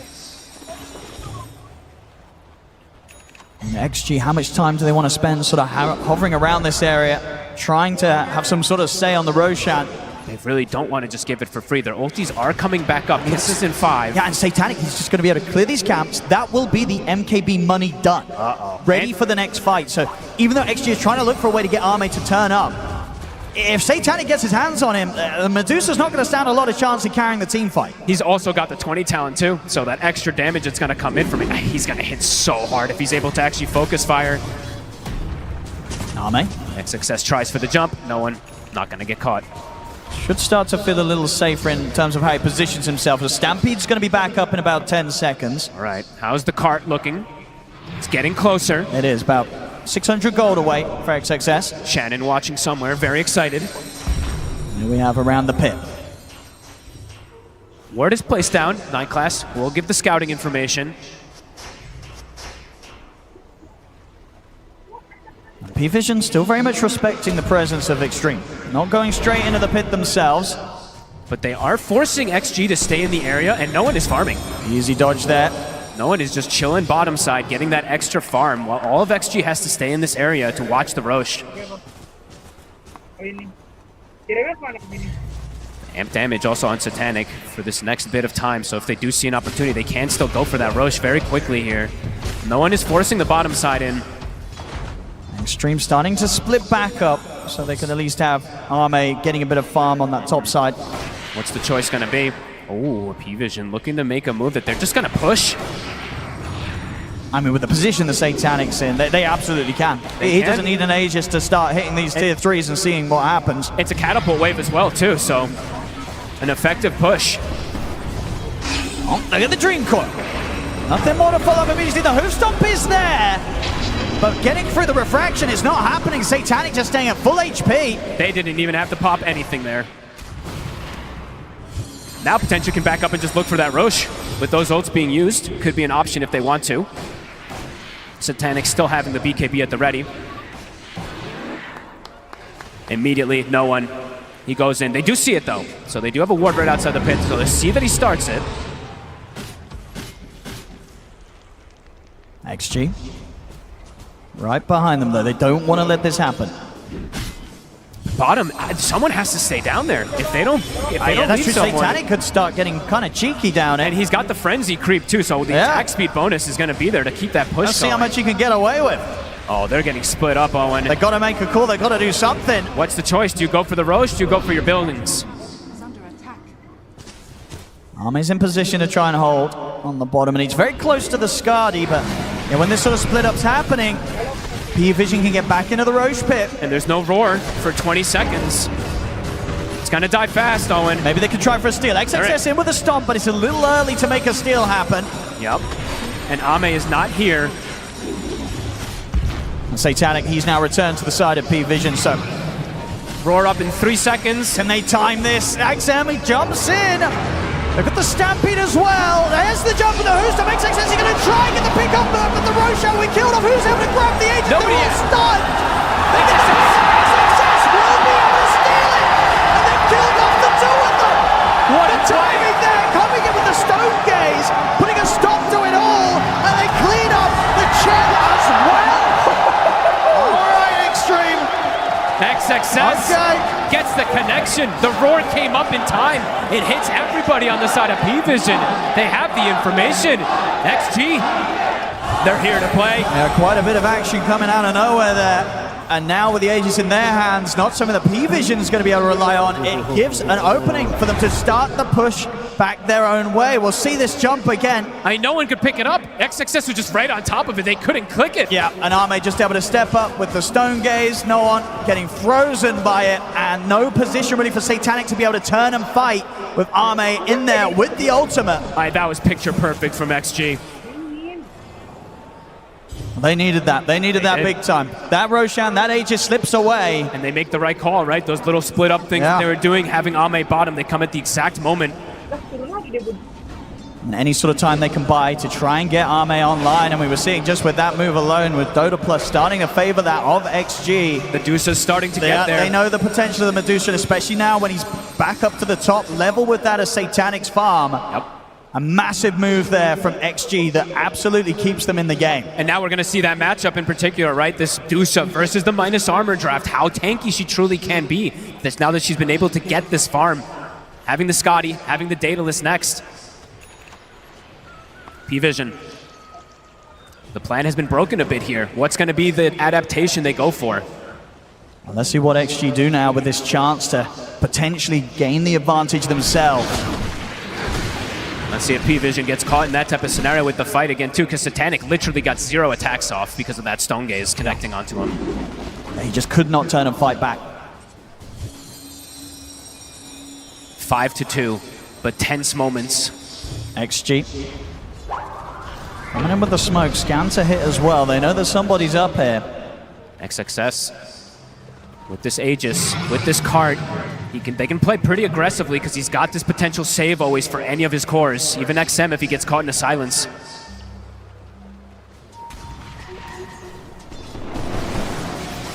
Push again, Pvision, they're still going to keep pressuring this bottom side with the catapult. Almay will have to respond. The Hurricane Pike done now on Satanic, so a chance to slide out, reset, still get the hits in, even around that. XXS trying to make the move on to DM. DM, of course, very, very tanky. He did just pick up a heart, so very unlikely they can actually chase this Bristle back there. And it looks like Pvision not really overreacting to all these plays that have happened so far. Still splitting up, getting that farm going. Beastmaster, a full refresher finished up. So still feeling confident. Maybe waiting until that Aegis goes down and looking for their own play, or maybe they're just going to look to play around objectives every single time. Look to play, go for the next Roche themselves once it does get taken away.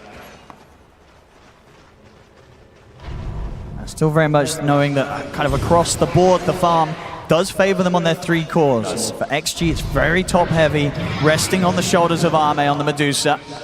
He does not have that Aegis, of course, too. So if they full focus fire the Medusa, they could potentially kill if they have XXS controlled in a way, so he can't cart it. And they're going to have a haste rune ready for no one for the next move, and of course with that freshly picked up refresher, chance to find that solid initiation with the double roar. Going for his own Lincolns too, so he doesn't roar himself potentially. DM just continuing to grab this mid wave, making sure that with these last moments of the Aegis on XG, they can't really push on for tier 2s. No. Too hard to push out also versus TA.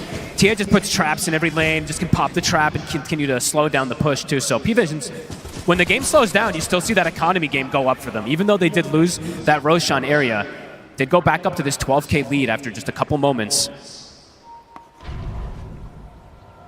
Stepping out on the bottom lane here.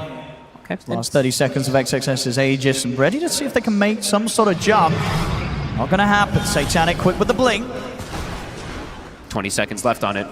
I mean, can they try and push this tier 1 tower, or is that still a little too risky, do you think, for them? It can be dangerous.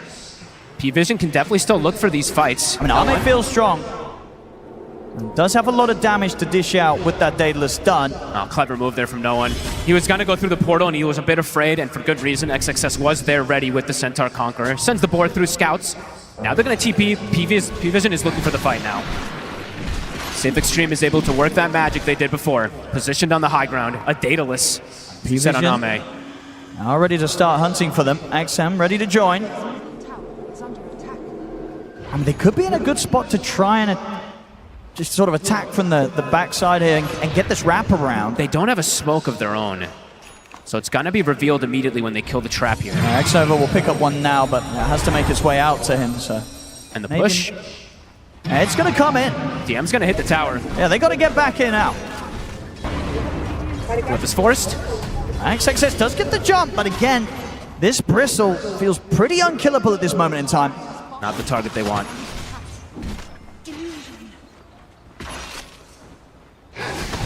Pvision just continuing to do a very good job of keeping these lanes in a position that means that for Xtreme, to sort of get out and get aggressive with the Medusa, it's rather difficult. The best they can do is sort of respond, as we saw them do to that Roshan attempt from Pvision.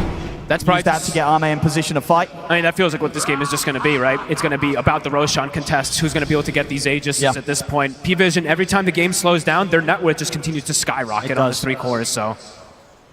See how these next approaches come as Ame, level 23 has been hit. Getting closer and closer toward 25. But same thing for Satanic to be said. 24, he's got the Swift Blink finished up. His damage also continues to grow. This has to be the lowest kill count game I think I've ever had at 35 minutes in. It's a tense one. We'll call it that, but yeah, 5-2 at 35 minutes in. Pretty crazy. It truly is. It is the most important game for these teams at the moment. And the last chance for both of them to make it forward to the grand finals of the International. Nobody wants to be the first to make the mistake that could cost their team the game. So both teams playing ever so careful now in these moments. Ooh, and Ame looks like he is going to go down Silver Edge route. So looking for an option to be able to actually kill DM, because until they have a Silver Edge, killing him just feels pretty impossible for now. And DM has been posturing himself a bit far forward here. No one, as we said, the Lincoln's soon to be finished to prevent Roaring himself in particular. And yeah, Pvision, as you said, gold lead. They do continue to grow it. Ducalis also going for the Crimson Guard next to block out some of that Deuce's damage. 25 has been hit. Satanic, fraction instances are there. Now, Ame very close to 25 himself. Just under a level behind. XM will be able to snatch that shield rune. DM was about to pick it up. XXS holding on to the defense down bottom. Roche, it's a very, very quick spawn, Owen. Trying to clear out the way, but we're going to see Satanic make the jump over towards him. He's got the Ghost Scepter at the ready, though, XXS. So at the moment, of course, no answer from Pvision for that. They're very close to having Nullifier on DM, so shortly that won't be as much of a problem. So Reg almost for that Medusa as well with the kill the Bristle. XM scouts the Roche. They'll definitely want to have a say about this. As we saw last time for Xtreme, it absolutely gave them a little bit of life in this game to get Ame to a position where he might just be able to carry them here on the Medusa. Can they contest the Roche successfully again, though? And we have to keep eyes also this Roar of Retribution. It's something we always have to keep tab of in these fights because it does make you take that extra damage too. So we did see really make a difference in that last fight. DM. It's going to start it straight away. XM knows what's up. Pvision, definitely after the last situation, are going to be much more careful about how they go about taking Roshan down. But farming a lot, right? You see Satanic still continue to hit creeps bottom, top. No one was also just farming it up. So as I said, every moment that goes by, the gold lead does continue to go up for them. Tense moments here at the standoff. Pvision. Close to a big purchase as well for 9 class. Nearly has the E-Blade, so obviously a chance to buff up the burst, but also potentially save those that are getting gone upon by the Medusa. I mean, if the Manta gets used and he just E-Blades the Medusa, that's a long time that she's not going to be able to attack, so could be a very, very good pickup if he is able to get it. DM, he knows that he can very safely start working on the Roshan. Ame and XXS step forward, stay safe, then the break comes in, he didn't expect that! He did not see it! Oh my goodness, yeah, the Silver Edge reveal there from Ame, allowing them to just destroy this Bristle. He did not expect that one bit. And Aurora actually went off during it too, so now XG can potentially start this. DM is dead for 65 seconds. He used his gold. And the Silver Edge purchase coming in geniusly there from Ame. He truly did not expect it to come right there. Immediately gets deleted. Satanic now bottom. Gonna try and put a bit of split push pressure on. We'll get the tower. Ame's able to push back the wave though. He's trying to buy time for his Bristle to respawn for that Roche contest. Ame, 25 is hit, plus 40 int. A lot tankier now. I'll head back around the Roshan. And the next few pickups too for Ame are going to be scary, right? And once he gets the Aghanims with this build, Daedalus plus Scotty, he is going to be hitting very hard on everybody. They can step into the pit themselves now. XM's got his eyes on him, XXS in. There's another pickoff here around the pit, definitely setting up now for the opportunity to step in and go for this. 9 class will buy back and they'll have DM back in 10 seconds. Ame's going to take this down pretty quickly though. He's got a lot of damage on the Medusa. Pvision, if they want to interrupt, they've got to try and do it soon. There's the roar. Wink does tap it. Can they time it? Already no. XM, he's on the back lines. He's up in the high ground and he's making sure that there's no chance of interruption. He gets in with the Dream Coil and makes sure they do not have any option of interrupting. So it's an easy secure there with the Roshan for XG. Ame now with the Aegis. Refresher Shard now 2 for the Centaur. He has double ways to protect his core. Double Stampede, double Workhorse. If he wants to keep it, that is. They could even give it to Ame or to the Puck. All are very good options. This truly is building up to be the hyper carries versus the hyper carries, but this Dusa is getting very scary, Owen. Absolutely. You can only imagine that from XG's side of things, they are going to feel that this game, it's getting to the point where Ame is absolutely going to have what it takes to carry them through to the grand finals. Even if they are, quote-unquote, getting out-farmed by these multiple cores, the Dusa can stand her own versus this for sure.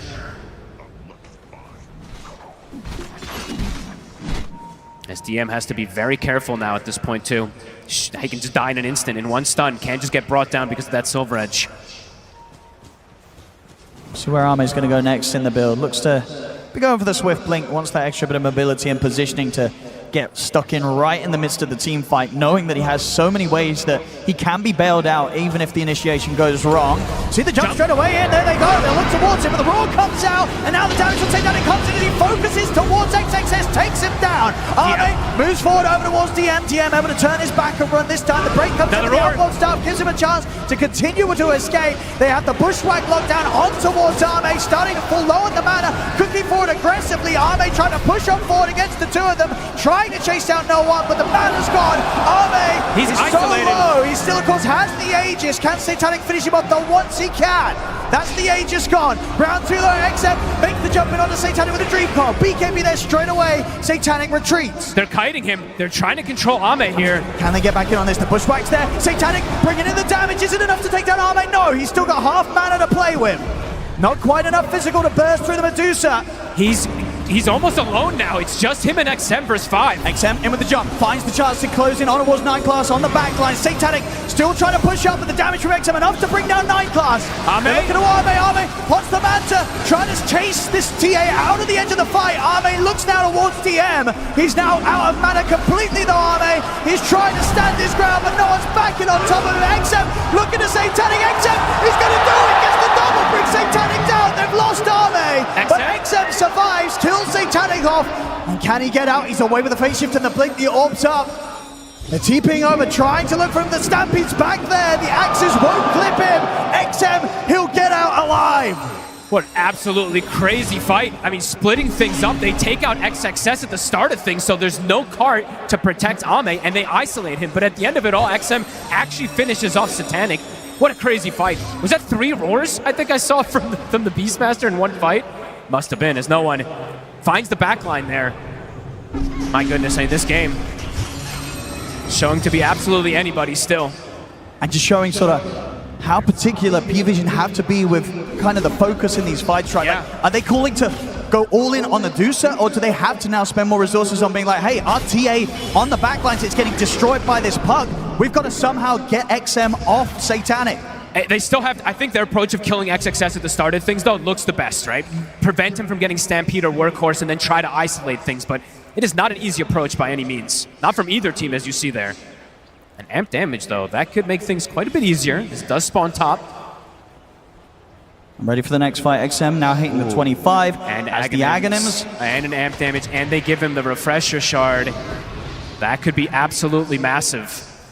Yet to die this game here, Yeah. XM. Has not been tripped up by any of these little Templar Assassin Shard traps just yet. He might turn into the real carry as well, too. They're just doing so much in that last team fight, especially when you consider just relatively the position he was in terms of farm compared to like all 3 of the cores of Pvision. You know, he was a fair few thousand behind, but still just doing so much with the resources that he has on the Puck. This level 25 might change the game. Might just make it very much harder for Pvision to actually approach things, because now Ame, he literally can just charge in. If there's a coil, he gets in front of them with Stone Gaze. They might just die because of this, because they won't be able to break out without getting stunned.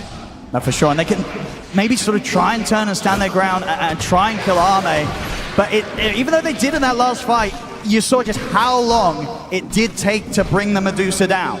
I mean, look at this. A Yule's now picked up for no one. So looking for any ways of maybe just delaying and prolonging these fights. A Wind Waker, perhaps. He can pick that up. It's going to be some crazy... These team fights could last over a minute, and we could see potentially, what, 3 roars, 4 roars? I mean, we've got to be careful with the buybacks, right? Yeah. How are those looking? few of them a little short on the gold, especially with this purchase, so Ame very much going all in, gets the disperser completed. This next fight is going to be crazy. If XM gets a good Dream Coil, and he's going to get one. He's going to find the big one as well as Satanic. They're straightened on towards him. They try to save it, they can't. Satanic's gone. XG ready to push up on the second coil. Catching on to both of them. DM out to Carlos Coil. As Carlos falls, they get the break in on towards DM. He tries to run. No one commits him with the beacon with the refresher. Satanic buys back. Ame pushing in with the Stone Gaze. Satanic watching for the side, considering if he can get in. XXS makes another jump, but Satanic turns, brings the Centaur down. A bit too deep. They want more with this buyback from Satanic. They look towards Ame. Ame up to the high ground. They'll have to break it again on towards DM, but the bushwhack for 9 class holds Ame in position. They're kiting out the Deucer for now. XM continue to try and just push away the attention, take it away from Ame. He's going to be gone. They trip him up here as he attempts to jump out. So Satanic, the buyback pays off. Buybacks are going to continue. XXS, he wants to get back in on the action. And now XM, he wants a part of it as well. They're going to break it again onto DM. Scatter Blast, little shredder. They're trying to close it. Can they finish off the Bristle? DM able to get through the trees. Cooking out, Ame close the gap, get another touch in on towards him. He speeds up with the disperser. Stampede as well. They're chasing down DM. Scatter Blast hits Ame in on top of the Bristle. Nowhere for DM to run. And they take the Bristle down. Multiple buybacks from both sides. Trying to kite the Deuce as best as possible, trying to go for these backline heroes on Pvision, but it's hard to ignore Ame. He's got too many tools to catch up to them there with the Stampedes, with the Disperser, but XM did buy back. He did. That is a big one too. Him and XXS coming in with a buyback. We'll see how much they want to try and force it, because obviously if they can take Satanic out, could just be it could be game over. Whereas for them, if say they do die, they don't have the buybacks available. As long as Ame's still in the game, ready to hold, there's a chance that XG could hold without the full 5-man. So a slight window opportunity here for XG if they want to try and play on the aggressive. Absolutely. We see there, I mean, Ame, he now has gold for the buyback. We're seeing the switch and build here from Satanic. He's going for a butterfly, so looking for a tool to be able to fight back versus this Deusa. But this 25 coil, you see the power of it. XM. You just get a catch onto the main core, and there's not a whole lot of counterplay versus it. Especially if we can get this nullify as well. If he's able to jump in, get the coil off, throw the nullify down on a key target, that should be the setup required for Ame to follow up, bring in the damage, and get these sort of kills. Because the only way that they can actually save versus that Ags coil is the Wind Waker from no one at the moment. So if they do get that nullifier on top of it, it could just be game if they do bring down that TA. Buyback situation, as we say, has to be watched here in this next play. Watch no one in particular. He might change the way he plays and approaches a bit here because of this Wind Waker to protect the TA versus that 25 coil. He's going to be desperately trying to scramble together that last 1,000 gold or so. Does not want to be caught without the money for buyback. Very true. A BKB now for DM, so we'll give him a bit of a better chance of being caught and found at the start. This game is absolutely crazy. I mean, here we go. They're going to go for the smoke Pvision. A potentially risky move, but again, at the same time, if they can get Satanic in position and they can kill both XM and XXS, that'll at least give them the opportunity to very likely secure the next Roshan and maybe even take away a set of racks. Maybe even more. It has to be the way they approach, right? Is isolate the Deusa, kill the rest of the targets, and then go for it. Ame commits the goal. He is going all in. No buyback on him, so now essentially all 3 cores of Xtreme playing without buyback here with Ame spending up. It is a extremely strong pickup. Gonna go for the Roar. Track as well. Just a little bit of a tease to see what they get out of XG. Nothing too much to be forced. I mean, this Aghanim's is pretty ridiculous. Gonna be able to hit all the targets. And they're gonna go for this XG straight away. With Ame going all in, they want to try and enable him in the fight and find the opportunity to bring down Satanic and take him out for good whilst his buyback's still on cooldown for 4 minutes. Roshan up 2 seconds.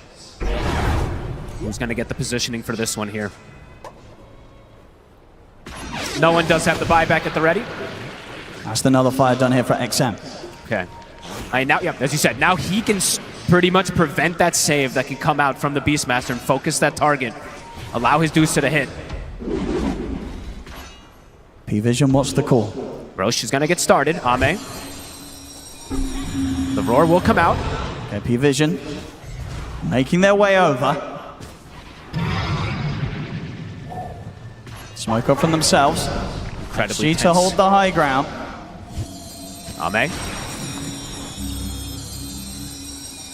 That Outworld staff could come into play to protect DM a lot versus this break right now. We're seeing it already a few times, given that Yeah. extra little moment to survive throughout the break duration. Yeah, split-second things could absolutely make the difference here. Either that or an E-Blade to protect DM if the Nullifier is not on him.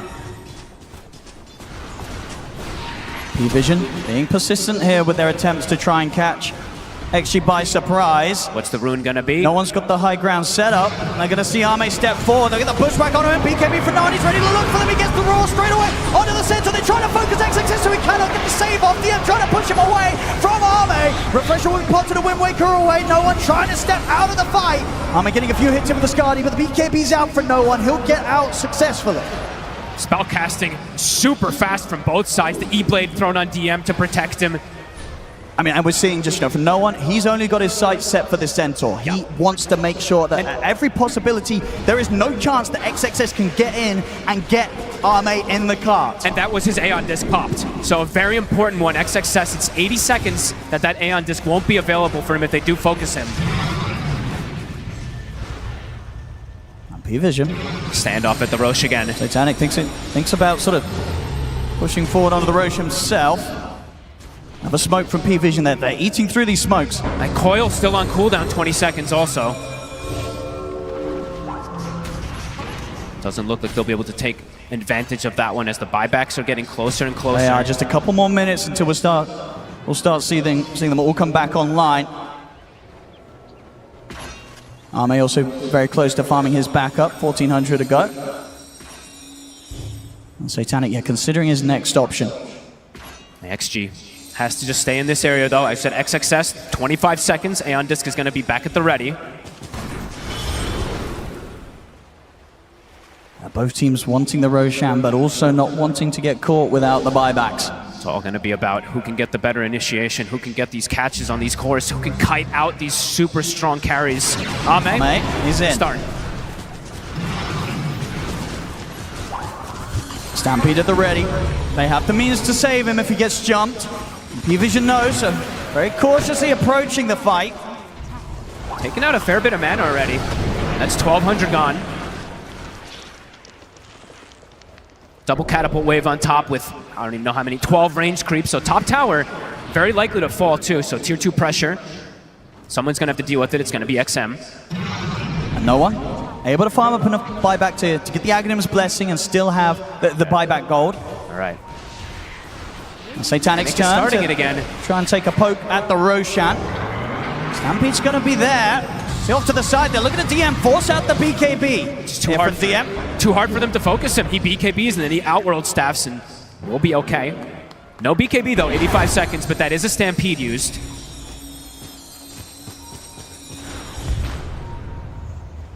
Roshan now down to close to half HP. No one, as you say, he's just sort of focused on getting pressure on elsewhere. Maybe see if he can get a chance to kind of peel some of the attention away from Roshan, but Arme straight back in the pit once more. Arme is 150 short of buyback. Satanic's buyback is back at the ready. All right.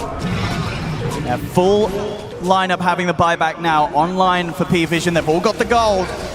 20 seconds for the puck and the Centaur, but they are actually missing the gold. And of course, with Roshan being in this position, it will be that much easier for Pvision as a whole to bring in those buybacks and use those second lives if the fight goes down here. Absolutely. Being on the dire side. So Pvision, they'll definitely want to try and push to take this Roche before it makes the move in a couple of minutes. It's dropping low.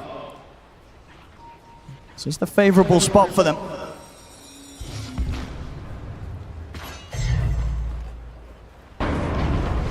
You can feel that pressure. This could be a very, very painful team fight for one of these two teams. They dropped the banner for Vision. After the jump of the Outward Star. It's there. Goes the hoof stomp. Them trying to get back in onto Arme. I mean, that's pretty funny, right? They dropped the banner just for Vision. Since I don't believe that they have any wards left. I haven't been able to check. Okay, they do still have one left on X-Nova, but... XG will have to deal a little bit with the creeps. That top wave getting very close to the base, so... Roche is going to start shifting, I mean, relatively soon, 40 seconds. As we say, that will very much be in XG's favor if they can sort of wait this out. Arme. One. He's going to get bashed by the Roshan. He's got the Wind Waker ready to get him safely out of the pit. Got to be careful when you come close to the Roche. I think Arme got out of range of the sentry there, so he was invis, wasn't able to get that roar. Looking at DM again. DM BKB back up on off cooldown. How many greater healing lotuses as well do they have? I've been just checking. XG always seems to have at least 2 at the ready, so they will be feeding those to Ame. Looks like XG's chilling out a bit now.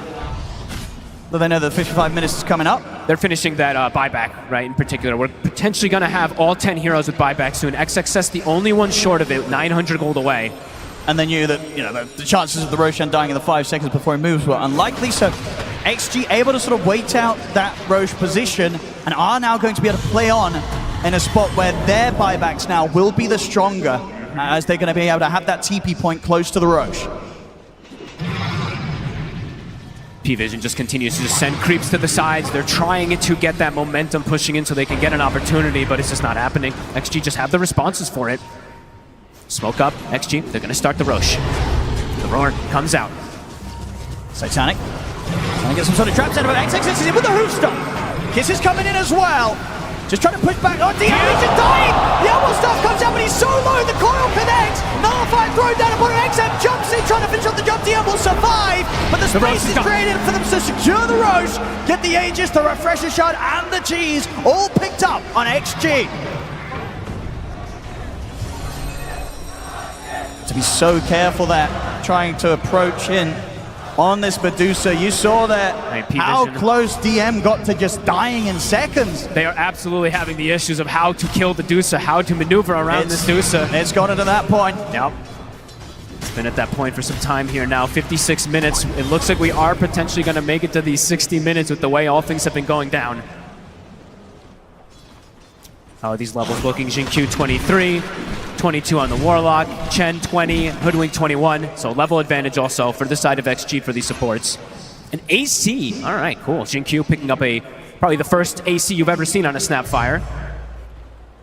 We're seeing as well, yeah, there it is. It's queued up now on Satanic. He's holding on to a lot of money. Just added the Rapier to the queue.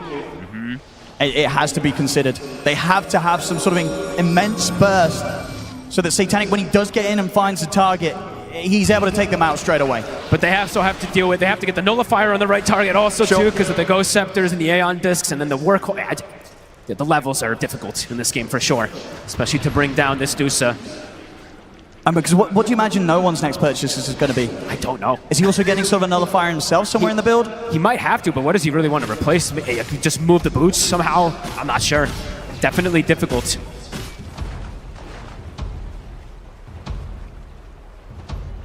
XG, how much do they want to try and push for with his 3 minutes of Aegis XXS on Ame? Has also hit level 25 now, so extra hoof stomp duration. It's at 3 seconds. 3 minutes.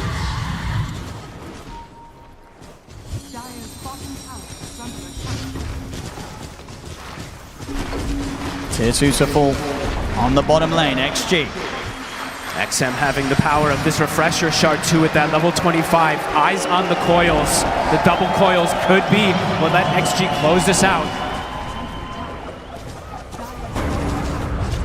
Can they get Ame off the high ground? In fact, they're just going to get the jump straight in there with the coil. Onto the two of them. Hand of second coil. The second coil destroys 9+. Refresher's popped in by no one, but he has to use the Wind Waker to try and survive. BKBs are popped as they're just having to retreat on Pvision. They cannot step up.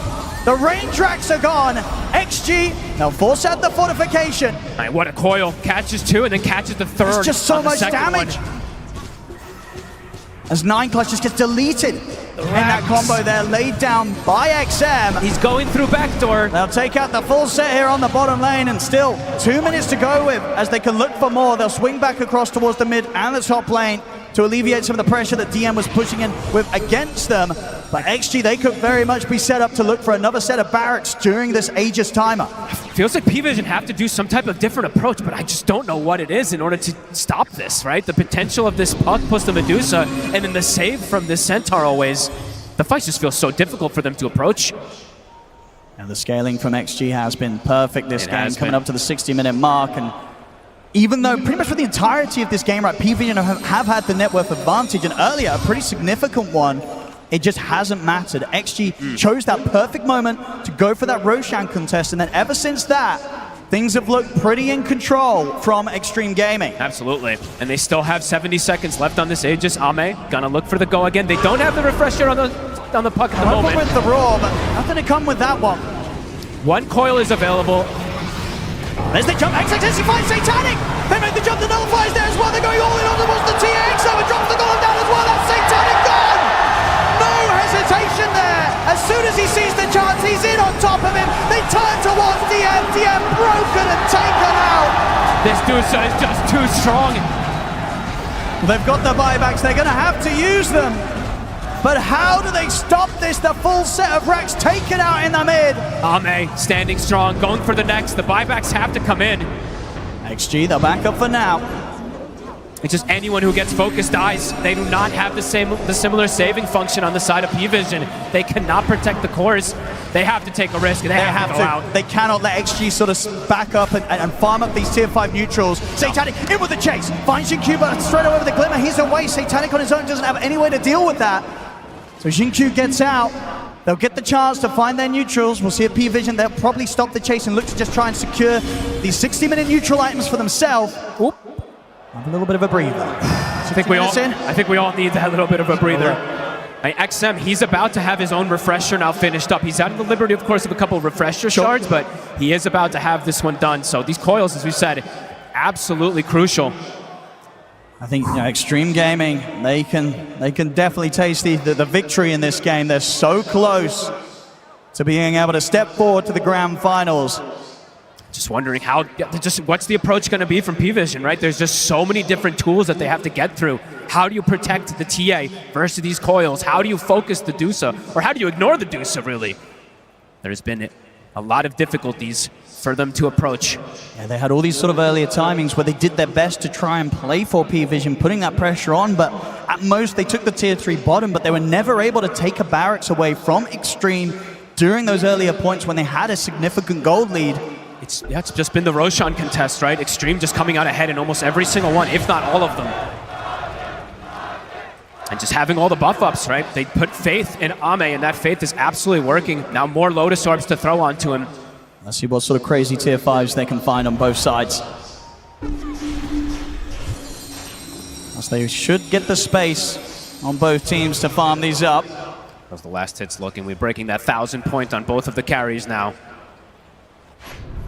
And that's who's gonna get what? Audacious, Stygian, Desolator for Xtreme coils from XM. He's gonna kill it. It feels like he's gonna kill everybody. He might. You know, it might be a situation where Ame's gonna turn up to the fight and everybody's already dead. Yeah. So I guess you don't need me. XM is insanely farmed. The damage output from this puck, it's gonna be ridiculous. Yeah. I don't know how you protect each other versus this on the side of Pvision. And both of them getting Audacious. Yep. So they've got this extra magic attack damage on their hits. And I imagine right with the Medusa, you get Audacious, it will make sure with the Aghanims that all of the hits are doing the extra 80 magic damage, right? Yes. It should. And he's got spider legs too, right? So he's got this liberty to move in and out of the fights easier. And we'll see, Satanic, just get the Stygian, he has got that extra attack range as well, so maybe a bit of a chance for him to find the position, but still yet to be able to get a way to slot the Divine Rapier into his item build. And just honestly, he hasn't really been able to attack the Dusa much in the last 20 minutes, right? It feels like Satanic has to be so cautious. With these buybacks down as well, too. Yeah, and XG having all the buybacks available here. Yeah, it feels like Pvision, they just have to go all aggression, right? It's like DM has to, he takes the Regalia. So any type of extra damage that they can potentially get is absolutely needed as Xtreme looking for the potential closeout here. Roche is up in about a minute if they want to be very patient for it, but they do have quite a bit of tools at their arsenal right now. XM, eyes on him. They're gonna get the jump. Straight away the Wind Waker. You see no one back off. Coil will be there just onto the one of them. They have the Glimmer as well to keep him safe. Look at the Kisses damage. It's so much he has to pop the BKB and run. My God. I mean, that's just the one coil. Lincoln's did block the nullifier there. I think if it did not, likely he could get brought down there. No one. Still has the refresher. BKB was used. Worth noting as well, because Ame does have the Moonshot, and even on top of that, still 9,000 gold. Yeah, he's full. He's full slotted up. About to hit level 30 as well, too. Not the most impactful one, but any little bit can help. DM. Queuing up the AC next. I mean, DM's growth has... he's had like the same items, it feels like, for the last 25 minutes at the least. XG. Ready and waiting outside the base. They can just wait. Every time that XM has coil, it's going to force a reaction from Pvision. Still these 4.5 minutes of which if DM or Satanic go down, the game will fall to an end. And Pvision's hopes of making it to the finals will come to an end as well. XM is in with the jump on Satanic. They hit the BKB off.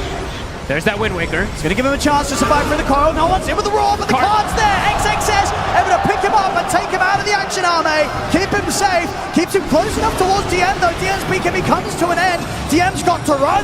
The Scatter Blast catches onto it, though. DM, he's dead. 2 minutes without buyback. It's so impossible to approach these fights. Ame is just a raid boss, and he's got XXS every time to back him up. Satanic, he's got the rapier, but it may just be a little too late.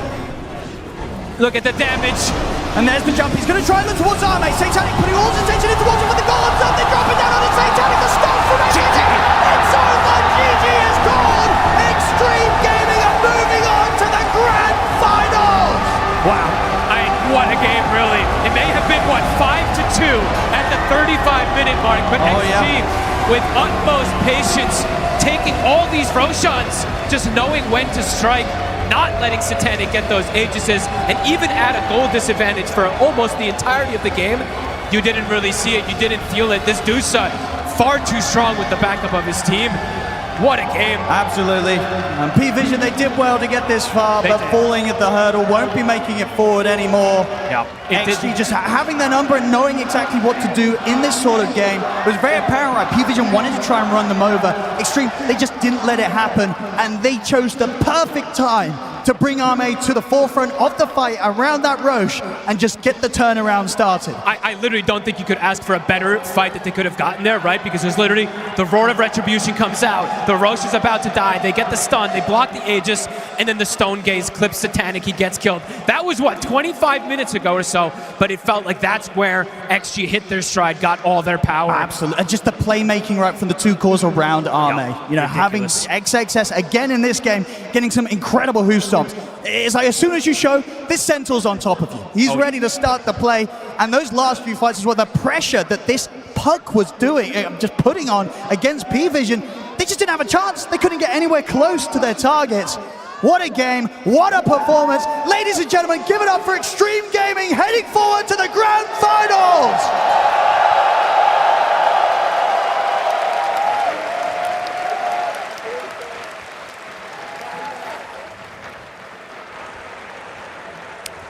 XM, how does it feel to be a TI Grand Finalist? 进入 TI 的总决赛，什么感觉？很爽。It's amazing! I mean, there is so much experience across your team. Everybody else has 5+ TI experiences. You, however, this is only your second TI. How much have they helped you out on this journey? 队伍里面那么多老将，有些人打了5届 TI， 这是你第2届 TI， 他们有没有给你什么帮助呢？还好吧。That's all right. You're so casual. I mean, do you not feel any nerves playing on the final day of TI in front of all these people? 我们看你那么镇定，跟平常打一样，在 TI 的舞台上打总决赛日，是真的一点不紧张吗？可能我就是不紧张嘛，就是决赛选手。Maybe I just don't have the nerves for it. I'm meant to be playing in the grand finals. That is hype. That is hype. Well, let's get down to what the people really want to know, XM. What's the secret to being the best sniper player in the world? 好了，需要问你一个很私人的问题了。成为世界最棒的火枪选手有什么秘诀呢？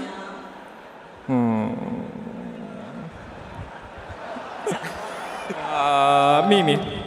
Secret. He doesn't want to say it. Fine, keep your secrets. That's all good with me. Do you have any words for the team you just eliminated? Pvision, you take them down, an horrible third place, but what a series you played against them. Do you have any words for them? Pvision 打了一场很经常的比赛，也这场比赛打很久，有没有什么话想对你的对手说的呢？我觉得对手打得很棒吧，但是他们上去赢不了，只有我们能赢。I think they played really well and they're amazing. However, if they go up to the grand finals, I don't think they will win, so it has to be us. All right, excellent stuff. One more time. Can you do it, XM? Are you going to be lifting this Aegis against Falcons? 我们最后想知道，有没有机会，会不会把这个盾举起来，然后击败 Falcons？ 一定可以的。For sure. Let's go! Hamburg, let me hear it for your second grand finalist in its Xtreme Gaming and XM. A lot of confidence coming out of XM, and you're going to need it after that game at number 3. The way they played, it was so clean, it was so tense. It felt like at any moment we could have been seeing a fight that wasn't going their way. The patience they had, it paid off. It was a fantastic game here from both sides. It really did. Man, China is so back. After seeing them perform in the road to TI playoffs, being undefeated as well, I don't think many people expected China to have this dominant performance as well, and they are getting close. Yesterday, they did have 2 really long series. They didn't get much sleep. Now they could potentially play 8 games, and it seems like they're not done yet. I think this is going to be extremely good grand finals. And also Ame, rest of the crew as well. He did go to 2 times to the grand finals, didn't manage to get it. You also have him and XNO at TI8, him and Jinkyu at TI10 getting close as well, so they're definitely here to lift that Aegis. Yeah, it was a great showing. Like we said, it could have gone for either team in that game, number 3, Xtreme Gaming moving on, but right now we do unfortunately have to say goodbye to Pvision. Yeah, thanks, Nat. I am here with no one of Pvision. Let's give a round of applause. You guys were amazing this whole tournament. Just at the very end there, I saw you guys having a huddle in the booth and a talk. What were you saying to each other? That it's okay, and you don't need to worry. Yeah, because I think Satani got a little bit too much on himself, and we were just saying, no, bro, we lose as a team. Absolutely, he's such a young kid. He was obviously very nervous. What was it about this series that meant you couldn't play your normal sort of aggressive, chaotic style? It felt like the game slowed down compared to how you normally play. I think we whole tournament don't play like we played whole year because the meta is like this right now. And against Xtreme especially, all games were like 2-2, 15 minutes, you just farm, chill. And yeah, it was not the best game to play, honestly. To be Beastmaster last. It's very nerve-wracking. It's not. Come again? Like it makes you nervous, like it's on edge? Or... No, it was not nervous, it was not just enjoyable. I'm playing Beastmaster into Medusa, Pac, and Tower Save, and I'm like, fuck, I don't want to play last game on TI like this. Fair enough. You guys have had, as you said, such a great season. You've been fantastic to watch. This is such a wonderful team. What, if you could pick something, was your highlight this year? I think this time. This TI is the best highlight of this team. I'm really proud of the all guys in our team, of the work that we did to go on this side, because we had really serious problems before. First problems that we had on team, it was happened before TI and it was really hard. But in the end, I don't know, I had the feeling that we will win this, but we didn't. Not this year, but I hope we see you guys back again. Do you have any words for the fans out there who've been supporting Pvision, not just here, but all season long? I mean, that's one of the reasons why I play Dota. It's because of you guys. Thank you so much. Thank you, no one. You guys have been magnificent to watch. We're sorry we have to say goodbye to you. Thank you so much. There goes the Dota legend. There's no one right there. Back to the panel.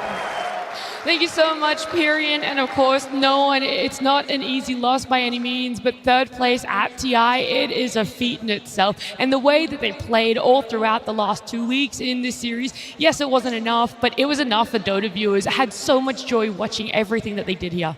Yeah, unbelievably interesting team. Yeah. Redefining the meta, and I love this concept that he said coming into TI, this was the first time that we had problems. This is a relatively new roster, all things considered, so there is going to come a point where the team falters, and to fix that right before TI, the most important tournament in the Dota schedule, and get 3rd place, this is no one's best showing at TI. That's incredible. Yeah, it's definitely not easy, like fixing whatever problems they had, especially interpersonal problems between the players or maybe draft issues. You know, like it's actually something that not every team is going to be able to do. Yeah, I think this loss might hit a little bit harder for them just because of how good this early game felt that it was going on the side of Pvision. It was very close. They could have closed it out a little bit earlier there, but it all started off in the lanes. That's what these two games previously have kind of indicated as to who's going to be that winner. But for this game number 3, Pvision just had really good lanes. They were really strong in that way. Yeah, they had it. I mean, they made this Chen rotation towards the bot lane. They said that they picked Chen in order to counter Medusa, and the lane was going phenomenally. All 3 cores of Pvision were on top of the charts. We see a little interesting play here from old Dookie where he protects the Wisdom Room by trapping X-Nova on the bridge there, and the early game was going great for them, but XG, they knew that if they just held the game out, they were going to win the late. Yeah, in the first 5 minutes, they did get a lot of advantage as well, and something similar that did happen in game number 2, where Ame was the one dictating the tempo of the game, making this rotation to the top lane, making sure that Anti-Mage not getting the farm. It was pretty much Satanic who did the same thing on his Templar Assassin. He's going through the Twin Gates, he's making sure that they are getting the kills. These are the 2 kills that they did get, and after that, they didn't get the kill for like good 35 minutes. The game did slow down, they were unable to go in and try to close it out, because they were like 15,000 gold ahead. Yeah, I mean, the thing that did really well is they were behind, but they were really patient and they waited for the right fights to take. Yeah, this was the first move, right? Yeah, that was that move that kind of set the tempo for the game for the next good 30-35 minutes, but it just opened up the map so much because you have Beastmaster, you have Chen, these are the heroes that are going to be dictating where the fights are going to be going. It's very difficult to invade where Beastmaster wants to play. On one hand, it was very strange to see so much downtime in this game. On the other hand, you have 5 players on both teams who are imagining themselves in those booths for the grand finals, right? So one single move and you can break the game. And that's how XG has played up until this point, is that they will not take a bad fight. They will wait until the perfect information is presented, and then they will fight. And they're also not really giving away a lot of pickoffs. Like sometimes it happens when players just die randomly on the map. But if everyone is actually doing what they're supposed to be doing, I think it's quite normal that there are no kills happening because there are no mistakes in the game. Yeah, that's how you know 2 teams are very evenly matched. The sort of tempo, the pacing, it's not always that scrappy sort of Dota that people might love to watch. However, later in the game, when it did come down to those team fights where it felt like this Medusa was practically unstoppable, that's where we saw just how clutch players had to be for the spell usage, the item usage too. Yeah, we skipped pretty far ahead in the highlights we went from here. 7 minutes to 40 minutes. 40 minutes, but that is how long it took in this game. This was a very close fight, I would say, where you have phenomenal Dota being played on both sides. What we don't see off screen in this is that DM wraps around to go for the backline here, basically isolating Ame. You know, any skilled Dota player, any Dota player who's played a lot says, you're going on an Aegis Medusa. This is bottom right. There it is. This is an insane thing to do. Why are you making this play? Well, it's because somebody is making the call. We heard their comms in one of the previous panels, and very clear comms from Pvision, where they are making the bold call to go for the backlines. And slowly but surely, they try to chip away at Ame. Yeah, we then see Xtreme Gaming adjust from this one. They realize just how integral their supports are, just how much chaos this Bristleback could cause, and so they stuck more together as a unit. They weren't really afraid of that, looking at what the lineup of Pvision could carry out in a team fight. This was insane. I mean, the clip is still going. This is still the same clip, guys. They end up actually getting Satanic here because Ame is strong enough to continue to man up just with XM. And by the way, I think XM is the hidden hero of this game. He was so disruptive, and he was also that secondary carry that I think Xtreme needed to carry the game, because there was so much focus on dealing with Ame from the side of Pvision that if XM just went for this Aghanim Scepter build and scaled into the late game, there was clearly not enough to deal with both of these heroes at the same time. Yeah, he definitely did go for the right choice. He understood that this game might be going late, seeing how their previous series did go with not too many kills, one big fight that can turn the whole thing around, and he did die only one time, and so did Jinkyu. Very impressive coming out from both of these players, and of course Ame on his Medusa. I really love the way that they are team fighting on side of Xtreme Gaming, because you can always tell that they are taking care of each other, whether we're talking about, you know, some of the Force Staff, the cookies, whatever is necessary to be able to keep them alive just so that they can get in there and this is going to be also another one of the longer fights where they initiate onto Satanic. I think XXS in this game had that killer instinct that you need to have from your offlaner, where he jumps in, he's not hesitating there for a second at all, and XM's going to be the one cleaning up. You can see the cart as well, which has been insanely good when they're sieging the high ground, when they're needing that extra save. Even no one talked about how it's very annoying for him to play the Beastmaster in these type of lineups with multiple saves where you initiate. There's a Medusa, then you have a Golem from Warlock, Stampede, you have as well Cart, so very difficult fights for them to take. And in this fight, they also have pretty much every single tool to be able to deal with the Bristleback, because he's very annoying. They do have Heart, they do have SNY on him, but you're also burning mana with the Disperser, Scotty, GD Poland Bag was available earlier, you have Break Mechanic from Silver Edge, you have Shiva's Guard on Centaur, so every single tool available that you need to have against Bristleback. When the fights did happen, there were some really high skill things that were happening in them. For example, like I really do believe that DM, this is not an easy game for him. Like when the break mechanic comes out, I feel like he was still able to kite and do a lot in these fights. I feel like staff was alright, saving him a couple of times. Yep. So he was even trying to dodge the break hit using the Outworld staff. And then on the flip side, XXS on Centaur, there was sometimes where he seemed a little trigger happy on the ultimate. But also, we saw what happened when Pvision focused him and killed him at the start of a fight. These are the only fights that Pvision took where they actually won. So in the fights where he blinked in, hit that double stun, and then ulted out, like this is where he was the most successful.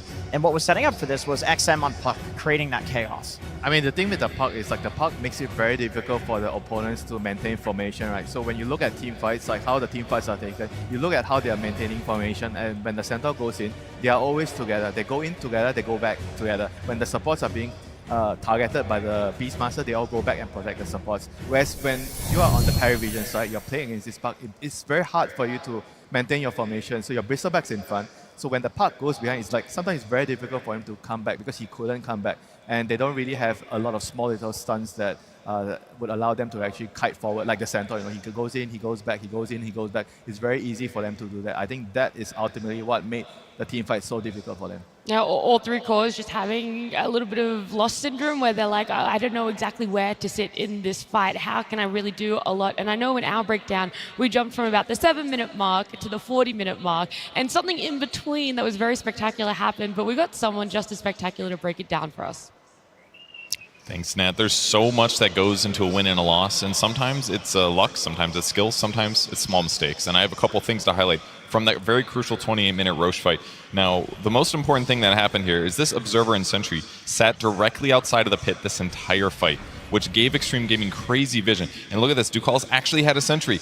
He just didn't put it down. It's a small mistake. Sometimes pro players overlook that stuff. So XXS jumps in to scout Roshan, stuns his opponents, and buys some time here. But as Pvision starts retreating and grouping up, look at this crazy Fatal Bonds that happens here from Xnova. Look at that. He links the Bristleback to the TA, to the Creep, down to the Chen. So all the damage they take ends up getting spread amongst them, which makes their damage really good. But watch this. As we see the TA go into the Roche pit here, he's going to get bashed by Roshan here.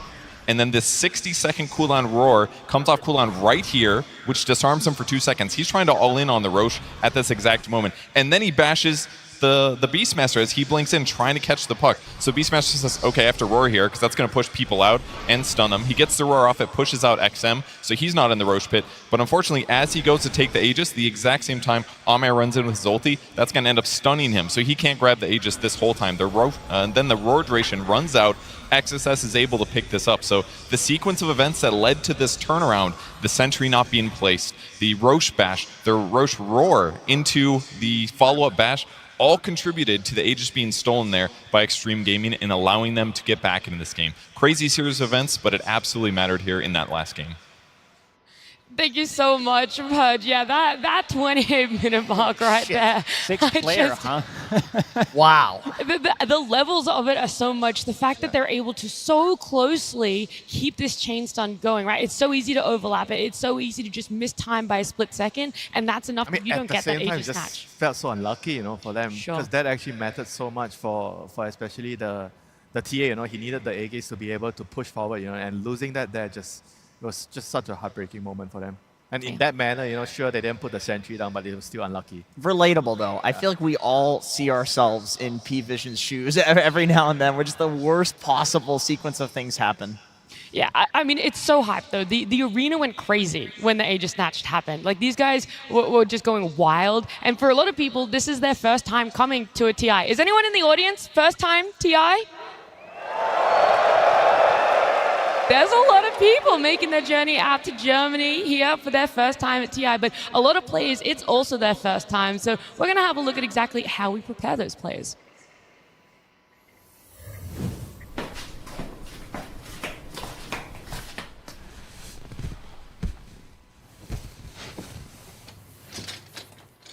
Okay, fresh meat.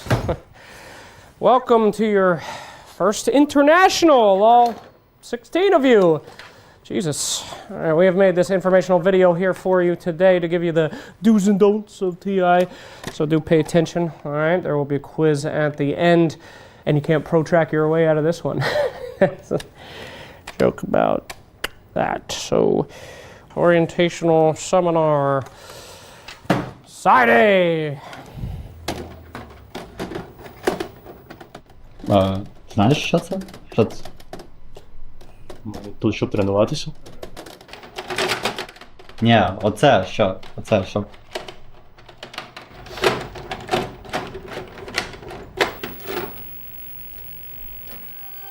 Your first time at the International. Hello, my name is Fear. You might remember me some such things as free-to-play, winning TI5, and other things. I'm here to help give you the tools necessary so you can have a rewarding and fun experience at your first international. Let's get started. Before the event. If you're watching this video, you've already completed the first step. You successfully got your visa and made it to a different country. Some of the topics we'll be covering will include etiquette in the booths, live fan interactions, shuttling to the main event arena, and other things to help you on this. Bro, what is the point of this? We are from NA. We have no chance. We're not making it out of the group stage. Streamlining communication. Discussing drafts to your teammates at TI can be stressful. Which one of these following examples do you think is the right way to speak to your drafter? Do you really want to pick TI and Tide for the third time? Or you could say, does it really give us everything we need? This is much better than a more emotionally charged response, such as, what the f are you guys doing? You're gonna lose this tournament! Do you think that is the right way to communicate with your teammates? That's right. Toxicity will never win you games. Maintaining competitive integrity. There's a lot on the line at the International, and some players will try anything to gain an advantage. Let's take a look at how some of the most vigilant teams could fall victim to chicanery. 兄弟们，我在酒店碰到一个老奶奶，我跟她聊得很开心，她有点让我想起了我的祖母。我们可以让她来我们的训练室看一下吗？可以。Come on. The boys play e-games here. Can you pause this game? Wait, is that Carrie Tinka?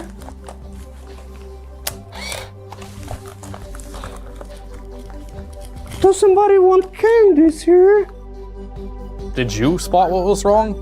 That old lady was actually a 34-year-old Brazilian man spying on another team. You never know when such treachery may be afoot. The crowd. Some of you may be thinking, Fear, I'm used to playing from the comfort of my bedroom. What happens if at some point I become acutely aware of the thousands of people watching and start panicking as the fragile threads of my psyche unravel, leaving nothing but the weight of my own cosmic insignificance? Keyboards, mice, and other peripherals. We recommend all players bring 2 sets of their preferred equipment to the event. Hey, Motion, what are you doing here? You know, if you miss a few TI, they make you do this shit again. Ah, sorry man. Thank you. With that, we have covered all 75 tips for the TI after party. Now, you're ready to go find a new team and be the guy everyone wants to talk to.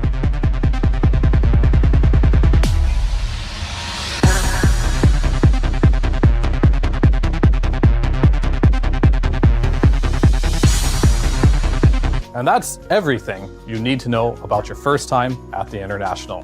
Hopefully, now you won't get ganked by any problems and keep true sight of your goals.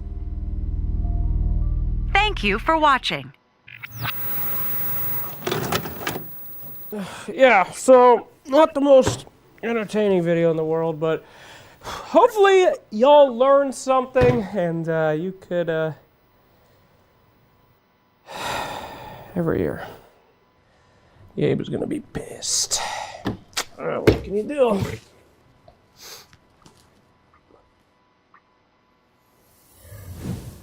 What a fantastic piece of content, of course, looking behind the scenes at exactly how our first-time TI players are introduced into the whole experience of the 2 weeks that went on here. That was very interesting that both the 30-year-old Brazilian men were dressing up as grandmas. I don't know what's is this the strat to get to top 6 in TI? You gotta stay vigilant, all right? You never know what's gonna happen. Yeah, probably half of the people who are like watching Dota, even though Dota is a relatively old community, are like, what is this piece of technology that they're using? What is this VHS? Like, what is that? I was wondering if any of the young players actually were questioning what it was, or if that was just dialogue put in there. Doesn't matter. 10 out of 10. I think that was live. I don't think that was like pre-recorded. No.